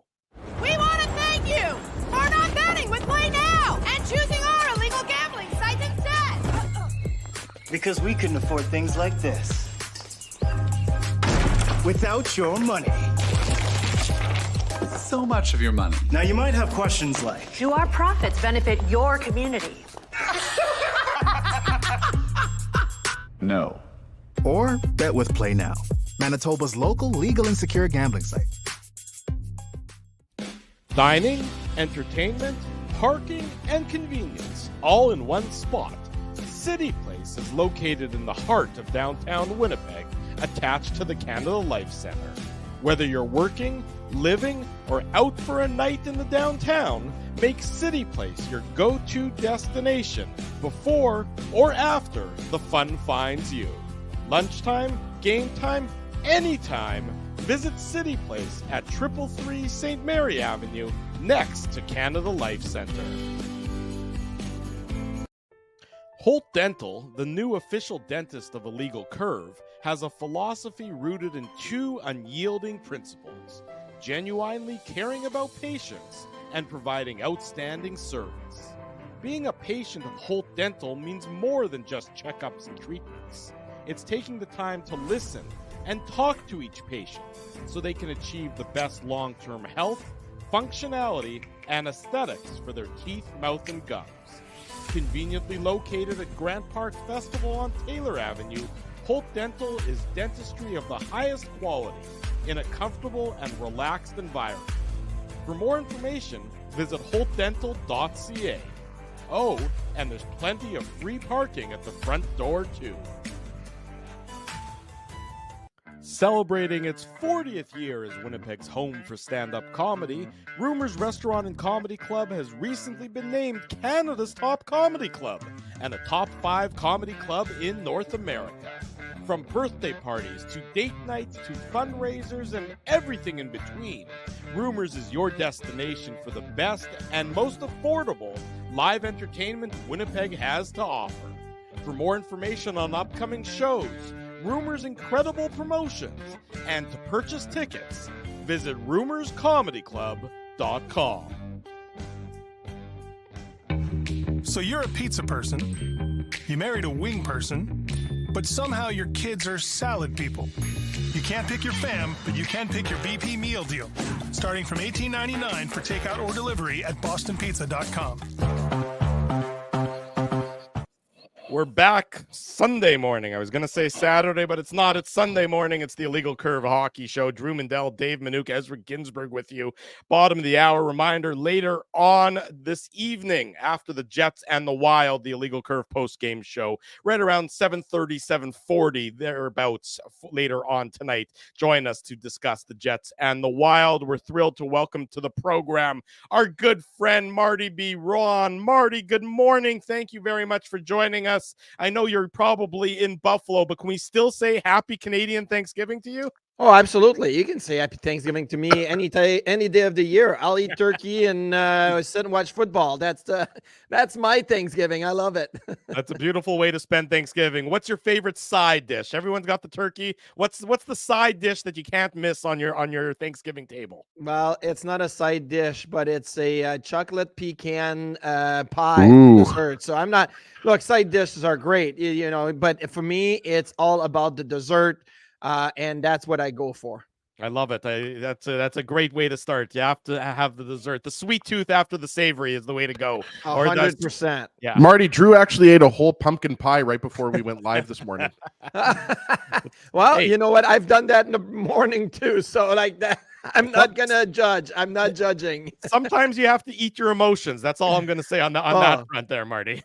Oh, where are you feeling emotional? I mean, the Jets are off to a good start. That should be like waking up feeling pretty good about how things have gone at the start of the year. They certainly are in downtown at the in the dressing room. They're feeling good about the start. A little bit hairy pulling out that victory against the Blackhawks, but we'll start with the Jets. To your point there, I'm sure you've watched a fair chunk of both of the games. The impressive domination of the Edmonton Oilers on Wednesday, and then the less impressive victory against the Chicago Blackhawks on Friday. But looking at the Jets so far, what are you seeing from them in the very small sample size? I am not going to downplay the win against the Chicago Blackhawks, because the more and more I watch the Blackhawks, I'm like, they've got nothing to lose. They are just going all out. Look at what they did to the Oilers last night. So the Blackhawks are not going to be an easy out. And they, the Jets then, saying, hey, we're going to start maybe Comrie instead of Hellebuck against the Chicago Blackhawks. No, exactly what they needed to do. They created enough. They got robbed by Soderblom a bunch of times. So the offense has been so impressive in the way that they move the puck and how they've attacked the net. So that's the off.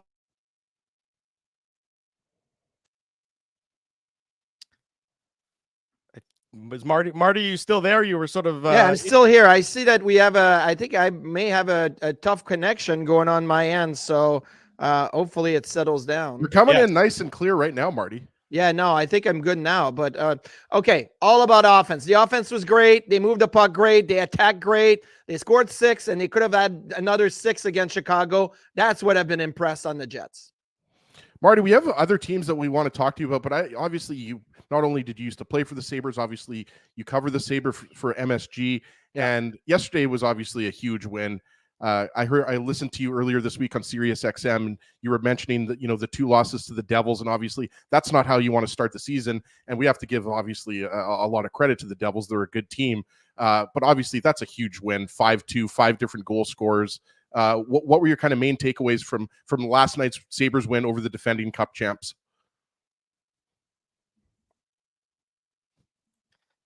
We'll struggle with. There you go. You know what? Let me reconnect. Okay, Marty, reconnect, and we'll see if we can get a better connection going. Yeah, I'll reconnect. Give me a second. Okay, sounds good. We're going to get Marty on a bit of a better connection because that one was intermittent. It's usually us guys who has the bad connection, not our guests. No, we're wired in now, as we got no bad connection issues. Yeah. Oh, did you guys finally hardwire the computers? True, we've been we've been hardwired for months now. I had no idea. What do you mean? Look how clear we are, for God's sakes. We're like Sandra Bullock in the movie The Net.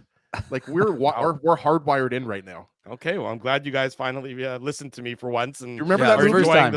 Are enjoying the reference? spoils of a dedicated Ethernet line. It's the little things in life, and a dedicated Ethernet line certainly might be one of them. So we're going to get Marty back on to talk about the Jets and other teams around the league. And the goaltending, of course, will be something that we discuss with Marty because he's so insightful on that area. About the Jets goaltending. Where do you see Comrie getting the start? To me, it seems like next Friday would be an opportunity, get him in a bit of an easier contest against a San Jose Sharks team, especially one that seems like it's going to be without Macklin Celebrini. Is that a start that you see for Eric Comrie this month? I do, except for the fact that there's 4 days off between games, right? So that's the only thing is we're obviously, playing the guessing game right now, but I looked at that Sharks game, Drew, too, and I thought maybe that's Comrie's first start, but maybe you start Hellebuck against San Jose Friday night, and then you give that Sunday afternoon start against Pittsburgh, but we'll have to wait and see. It's a little tough to predict just because of that break, that 4-day break, right? So do you want Hellebuck, to get that start? You don't want him to go too many days without a start, obviously, right? But yeah, I would assume that it would be the San Jose game would be his first start, and if not, then maybe you give him that Pittsburgh game, because then you've got games coming up every 2 days. You got St. Louis on the road, Seattle on the road, Calgary, right? So I don't think you want Comrie to wait like 3 weeks or 4 weeks to get his first start necessarily. But yeah, that would be kind of my best guess, is that they go with San Jose, unless obviously they want to run Hellebuck because there's a 4-day break there. Actually, I should highlight this comment from Mike B. This is maybe has some relevance. That Hellebuck night is Friday against the San Jose Sharks. I think everybody, or however many thousands in attendance, get a Hellebuck pennant. So maybe they want him to be in the net there, and maybe instead of the Sharks game.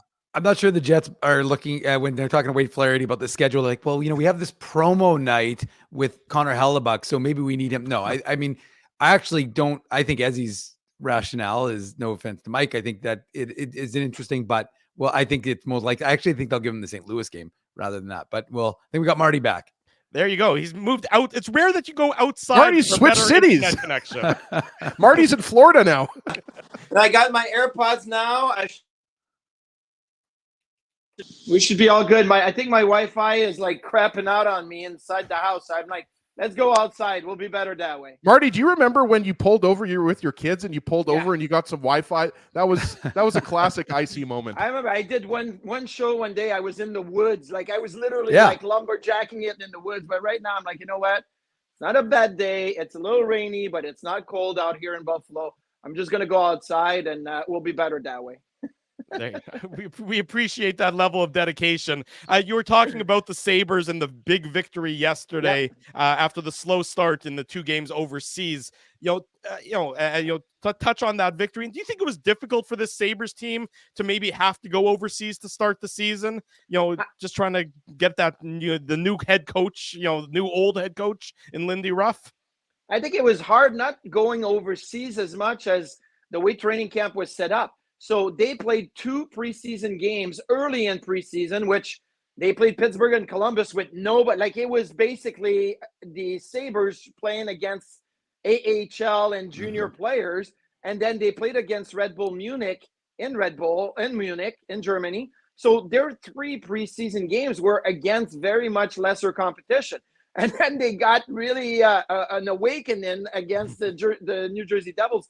The first game, the first 5 minutes, the Sabres didn't get out of their zone. So I went to Europe with the Rangers to start the season, and we did the same thing where we went for 2 weeks. And I remember the first week I felt great. I had a shutout against the Prague team over there. I felt great. The second week I played a Swiss team. I lost 9-6. I gave up all 9 goals, and I felt like crap. I was like, I don't sleep. Like, it's like the jet lag caught up to me the second week, and I almost feel like it did that to the Sabres. So my way of looking at it is they have an 80-game season to try to get 96 points and make the playoffs, right? So they lost the game to LA on home opener back in North America, and they played really well against the Kings, and they played the same way against Florida. Now, Florida didn't have Barkov and didn't have Kachuk and didn't play Bobrovsky, so maybe that helped a little bit, but the Sabres looked way better. So let's put the first 2 in the trash. It would have been a bonus 4 points if you win like New Jersey did, but it didn't really happen. Marty, nobody knows about goaltending relationships better than you. So how much of a factor does that connectivity with your whether you're the backup or the starter mean? And the reason I'm asking, of course, here in Winnipeg is we saw Eric Comrie sign on July 1st, and then later that day, Kaapo Kähkönen signed. There was a lot of conventional wisdom that it was going to be Kaapo Kähkönen's job and that Eric Comrie would go down to the Moose where he would be a mentor. But, you know, we saw him in the last 2 preseason games. Then he's the backup in Edmonton, and they kept, of course, all 3 goalies because of Connor Hellebuck having a family matter that he had to attend to. But from your perspective, I mean, they share an agent, they train together, they've grown up in the system together. How much of a factor is that and that comfort when it came to who was going to be the backup here in Winnipeg? Well, it definitely helps when you have that connection and that good relationship and success, right? Because we all know Connor Hellebuck had success with Eric Comrie as a backup. Eric Comrie had success playing with the Winnipeg Jets at the NHL level. So that really resonate with the organization, with the players themselves.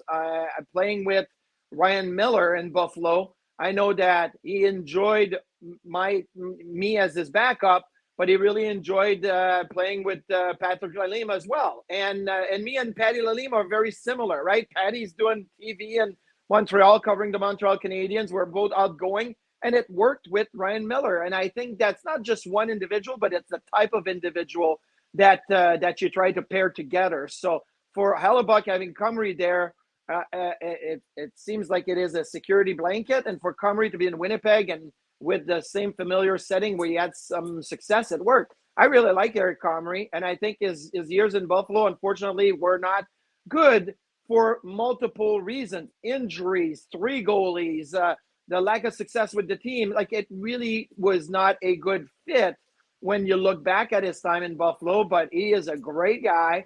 I was really excited to see him sign in Winnipeg, and I'm excited now to see that he kind of outdueled Kaapo Kähkönen, and now Kähkönen is, gone to Colorado on waivers. So that's good for Comrie.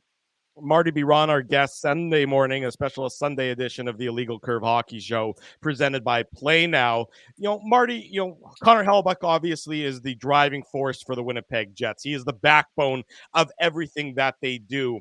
When you're a goalie and you're coming off the exceptional season that he had last year, how difficult is it to prevent there being just a slight natural regression? It seems inevitable that there should be some sort of regression, but for Connor Hellebuck, what's his mindset? How does he have to approach the season to ensure that regression isn't actually impactful to the team? I think if you are a young goaltender, especially I'll say goalies, but a young player, and you have success early in your career, it's easy to say, this is going to be easy. I'm going to play 15 years in the NHL. I'm going to win 6 Stanley Cups, and I'm going to be the Vezina Trophy winner, 4 times. Like, it's easy to think that way and not have that regression the very next year. That's why they call it sophomore slump, right? Or second-year slump. I think Hellebuck has got enough experience and has had to grind through the American League and the NHL and get to where he's at now. He's got a lot of talent, but he has the experience to say, I know what works. I know my routine. I know what I need to get done. and you don't change from that. You stay on that same path. Dominic Hasek for me was one of the guy where he won an MVP. Well, you know what? I'll go and win another one, and that's the mentality. He won 6 Vezina Trophy. Like that's always knowing what you need to be able to do for yourself to be at your best. And I think Connor Hellebuyck has found that. He's not like Vasilevsky. He's not like Shesterkin. He's not like all the other goalies in the league. He's very different in the way that he plays, but he understands what he needs to be successful. You know, I want to ask you about another goalie who I think you'll agree is most likely heading to the Hockey Hall of Fame. We've asked you about him before in the past. The reason why I ask you is because Minnesota's in town to play the Jets. Marc-Andre Fleury, of course, is who I'm talking about. Second all-time in wins. And I looked it up, by the way, Marty. You've got 230, so you're 78th all-time. So I want to get that in there as well. And I think you'll agree, Marc-Andre. In 20 years from now, I won't be in the top 100. So I keep sliding. I don't know. I think, but you'll always have the video clip of Ezzy saying you were 78. Yes, no. But Marty, I think you're gonna stick in the top 80 for a while here. But obviously, you know, Fleury mentioned this is going to be his last year, and there's a bit of a 3 goalie rotation happening with Wallstedt, and we're expecting it to be Philip Gustafsson because, of course, Fleury played last night versus the Kraken, didn't have the best night. But I mean, just how special do you think this year's going to be? Because, as I mentioned, I think many people expect him to be in the Hall of Fame, and how could he not? Right, second all-time wins behind Martin Brodeur. So. I mean, what are you expecting to see from Fleury this year with the Wild? Obviously, you know, he's not going to play 60 games or anything like that, but he's obviously, you know, going to be kind of that bridge to the future in the Wild crease, which is, of course, Jesper Wallstedt. Yeah, I think with Marc-Andre Fleury, what you're going to see this year is a lot of personality and a lot of fun. Now, it's a lot more fun when you play well and you have some success. So it's cool. He goes out and shuffles the snow in a wig and mustache and a hat and in a disguise. And he's going to do a ton of those things. He's going to play pranks on everybody because that's Marc-Andre Fleury. But what we saw last year, it wasn't a really good hockey year for him in Minnesota. And I don't know. I mean, it's hard when you get to be older. And I didn't play as long as Flower is. But, you know, getting ready game after game or day after day is becoming more and more of a challenge. So, yeah, he's a Hall of Famer for sure. He's one of the good guys of the National Hockey League. Never said a peep when Matt Murray came and, you know, basically took over in Pittsburgh. He had already won a cup, but he wanted more, and he helped the team win 2 more cups, and then he went to Vegas. And I just feel like Fleury is somebody everybody cheers for. And hopefully it's a good year, but it's Jesper Wallstedt time for me in Minnesota, and I want to see what he's got. You know, Marty, back in 97, 98 and 98, 99, when you were at the Rochester Americans, you had Mike Bales and Tom Draper. I had to look it up though. I'm not going to pretend like I knew that, but those were your goaltending that was the goaltending tandem you formed with those guys.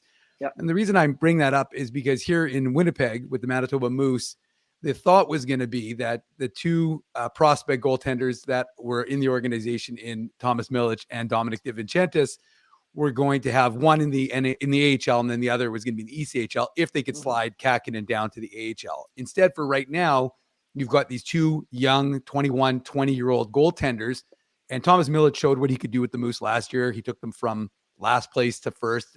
But one of the things I talked to him over the summer about was how important that relationship was with Colin Delia and learning about professionalism. So I ask you this, how from that perspective, can 2 young goaltenders work in an organization? They're working with Drew McIntyre, who's a very good goalie coach, but from your perspective, is that a problem? Is that something they're going to have to maybe find a solution to, or do you think that's something that could work?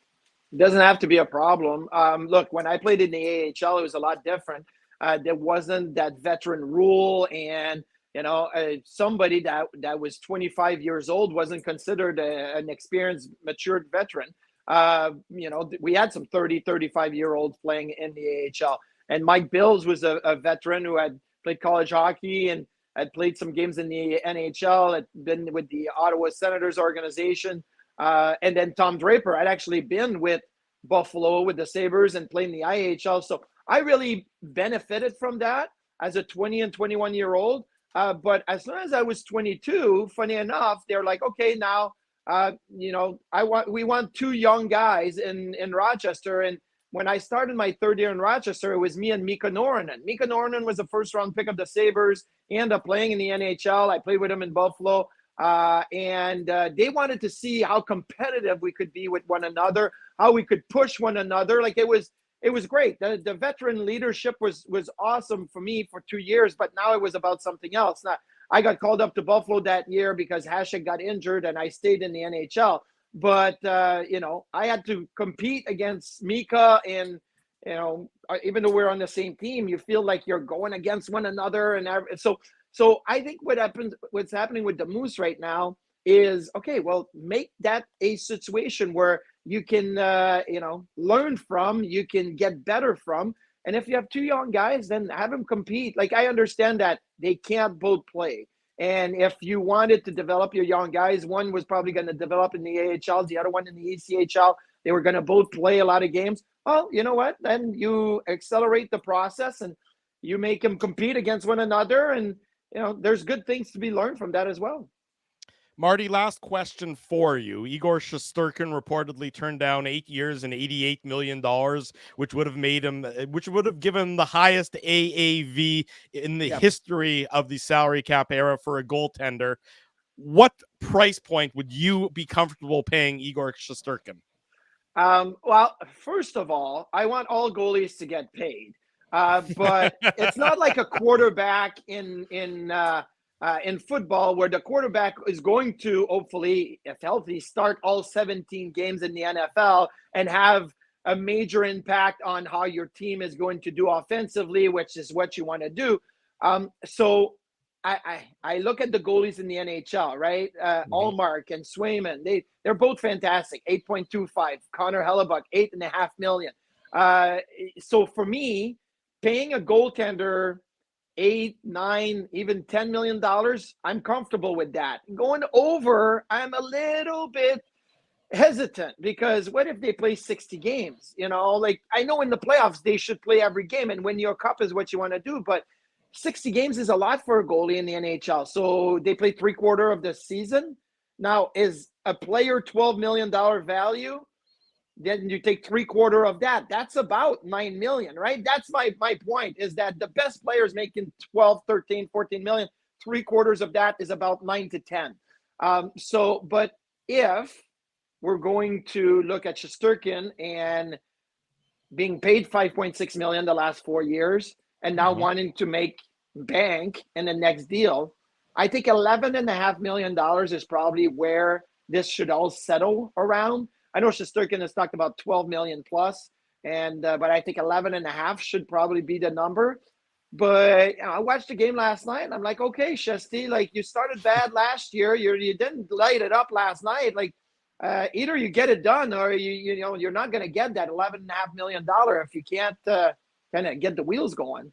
Marty Biron, always one of our favorites. Always great to catch up with you. Thanks for working through the technical difficulties, and we'll do it again real soon. Hopefully, you'll do it from the outside in February when we catch you in Buffalo again next time. I've done that before in the middle of a snowstorm, guys. I can guarantee you it can be done. And Marty, just quickly, I didn't get my Devin Levi question in.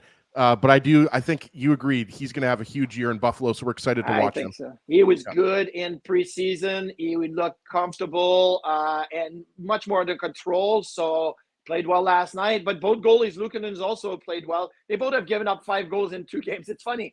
3-3, 2-2. It's like consistent, and hopefully it works. Then at least the offense knows how many goals they need to score in order to get a victory there. Marty, thank you. 4 goals, yes. Happy Thanksgiving. Have a great Sunday. Enjoy the football today as well. Absolutely. Thank you. Thanks Marty. Great. Always great to catch up with Marty Biron. We take our final commercial break. We come back, we wrap the show, and then, of course, we get you ready for Winnipeg Sports Talk Sunday Live coming up right after us at 11 o'clock. So don't go anywhere. Drew Mindell, Dave Minuk, Ezra Ginsburg. It's the Illegal Curve Hockey Show on a special Sunday edition presented by Play Now. We want to thank you for not betting with Play Now and choosing our illegal gambling site instead. Because we couldn't afford things like this without your money. So much of your money. Now, you might have questions like, Do our profits benefit your community? No. Or bet with Play Now, Manitoba's local legal and secure gambling site. Dining, entertainment, parking, and convenience, all in one spot. City Place is located in the heart of downtown Winnipeg, attached to the Canada Life Centre. Whether you're working, living, or out for a night in the downtown, make City Place your go-to destination before or after the fun finds you. Lunchtime, game time, anytime, visit City Place at 333 St. Mary Avenue, next to Canada Life Centre. Holt Dental, the new official dentist of Illegal Curve, has a philosophy rooted in two unyielding principles: genuinely caring about patients and providing outstanding service. Being a patient of Holt Dental means more than just checkups and treatments. It's taking the time to listen and talk to each patient so they can achieve the best long-term health, functionality, and aesthetics for their teeth, mouth, and gums. Conveniently located at Grant Park Festival on Taylor Avenue, Holt Dental is dentistry of the highest quality in a comfortable and relaxed environment. For more information, visit holtdental.ca. Oh, and there's plenty of free parking at the front door, too. Celebrating its 40th year as Winnipeg's home for stand-up comedy, Rumors Restaurant and Comedy Club has recently been named Canada's top comedy club and a top 5 comedy club in North America. From birthday parties to date nights to fundraisers and everything in between, Rumors is your destination for the best and most affordable live entertainment Winnipeg has to offer. For more information on upcoming shows, Rumors' incredible promotions, and to purchase tickets, visit rumorscomedyclub.com. So you're a pizza person, you married a wing person, but somehow your kids are salad people. You can't pick your fam, but you can pick your BP meal deal, starting from $18.99 for takeout or delivery at bostonpizza.com.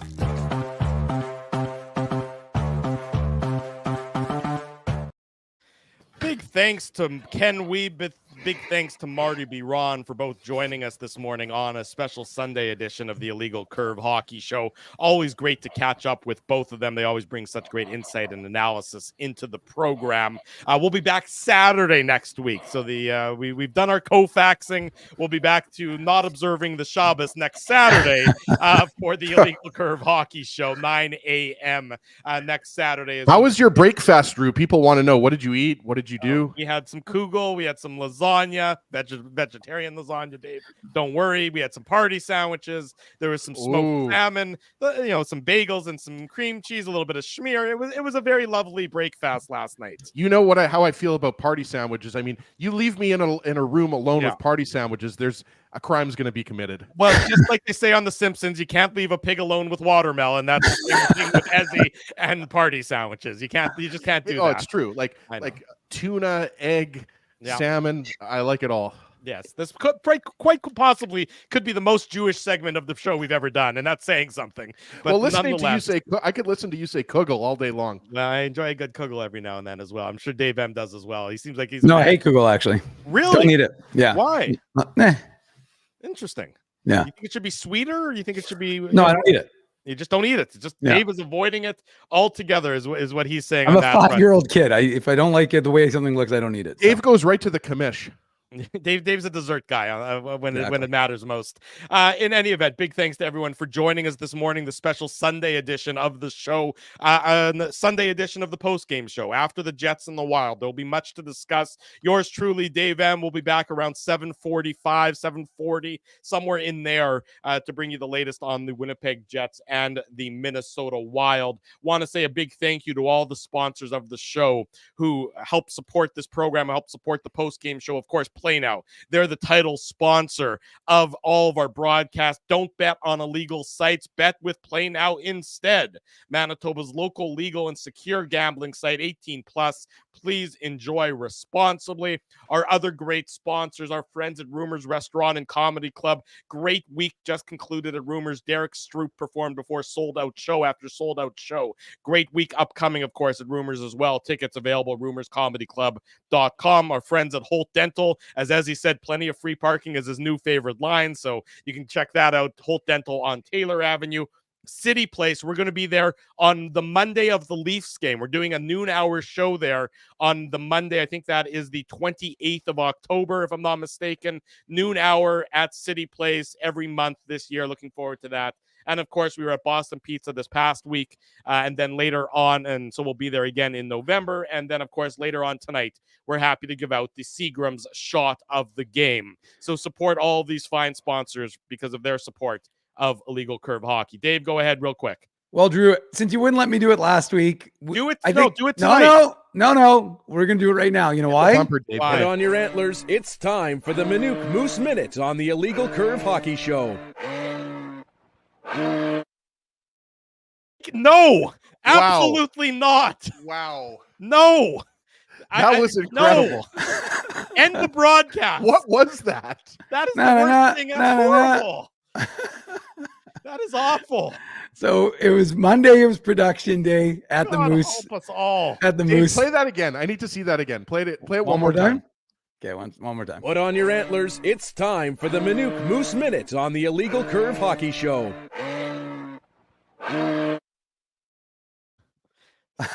It's the best thing I've ever seen.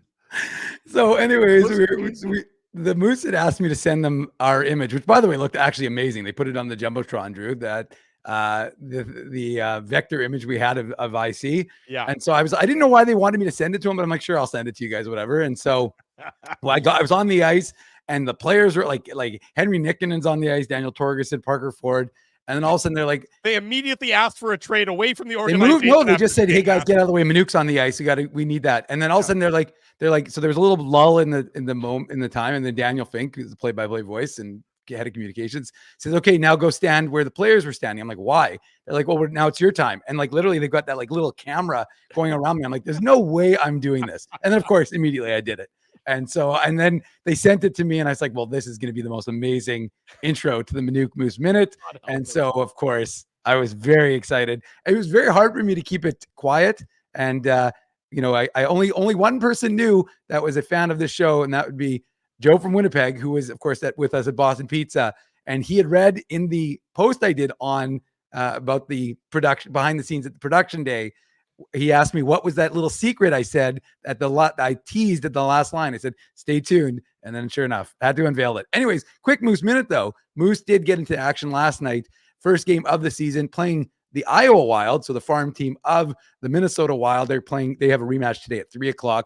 It was a scrambly game, but it was a good one. Moose ended up winning 6-4. Elias Salamonts in the Jets, big Jets prospect who's down there. He scored his first AHL goal. He had an assist as well. Nikita Shibrikov goal and 2 assists. Brad Lambert had 2 assists. Parker Ford had a shorthanded goal and an assist. So the kids were all right. And Thomas Milic made 24 saves in the win, and they have a rematch today at 3:00. There you go. More Moose talk later tonight on the Illegal Curve post-game show after they play the Iowa Wild. Thanks, everyone, for joining us. Go to the Winnipeg Sports Talk channel. They have started WST Sunday Live, continues this Super Sunday of sports talk. We'll see you later on for the Illegal Curve post-game show. For Dave Minuk, for Ezra Ginsburg, I'm your host, Drew Mindell. If it's Sunday, it's the Illegal Curve Hockey Show.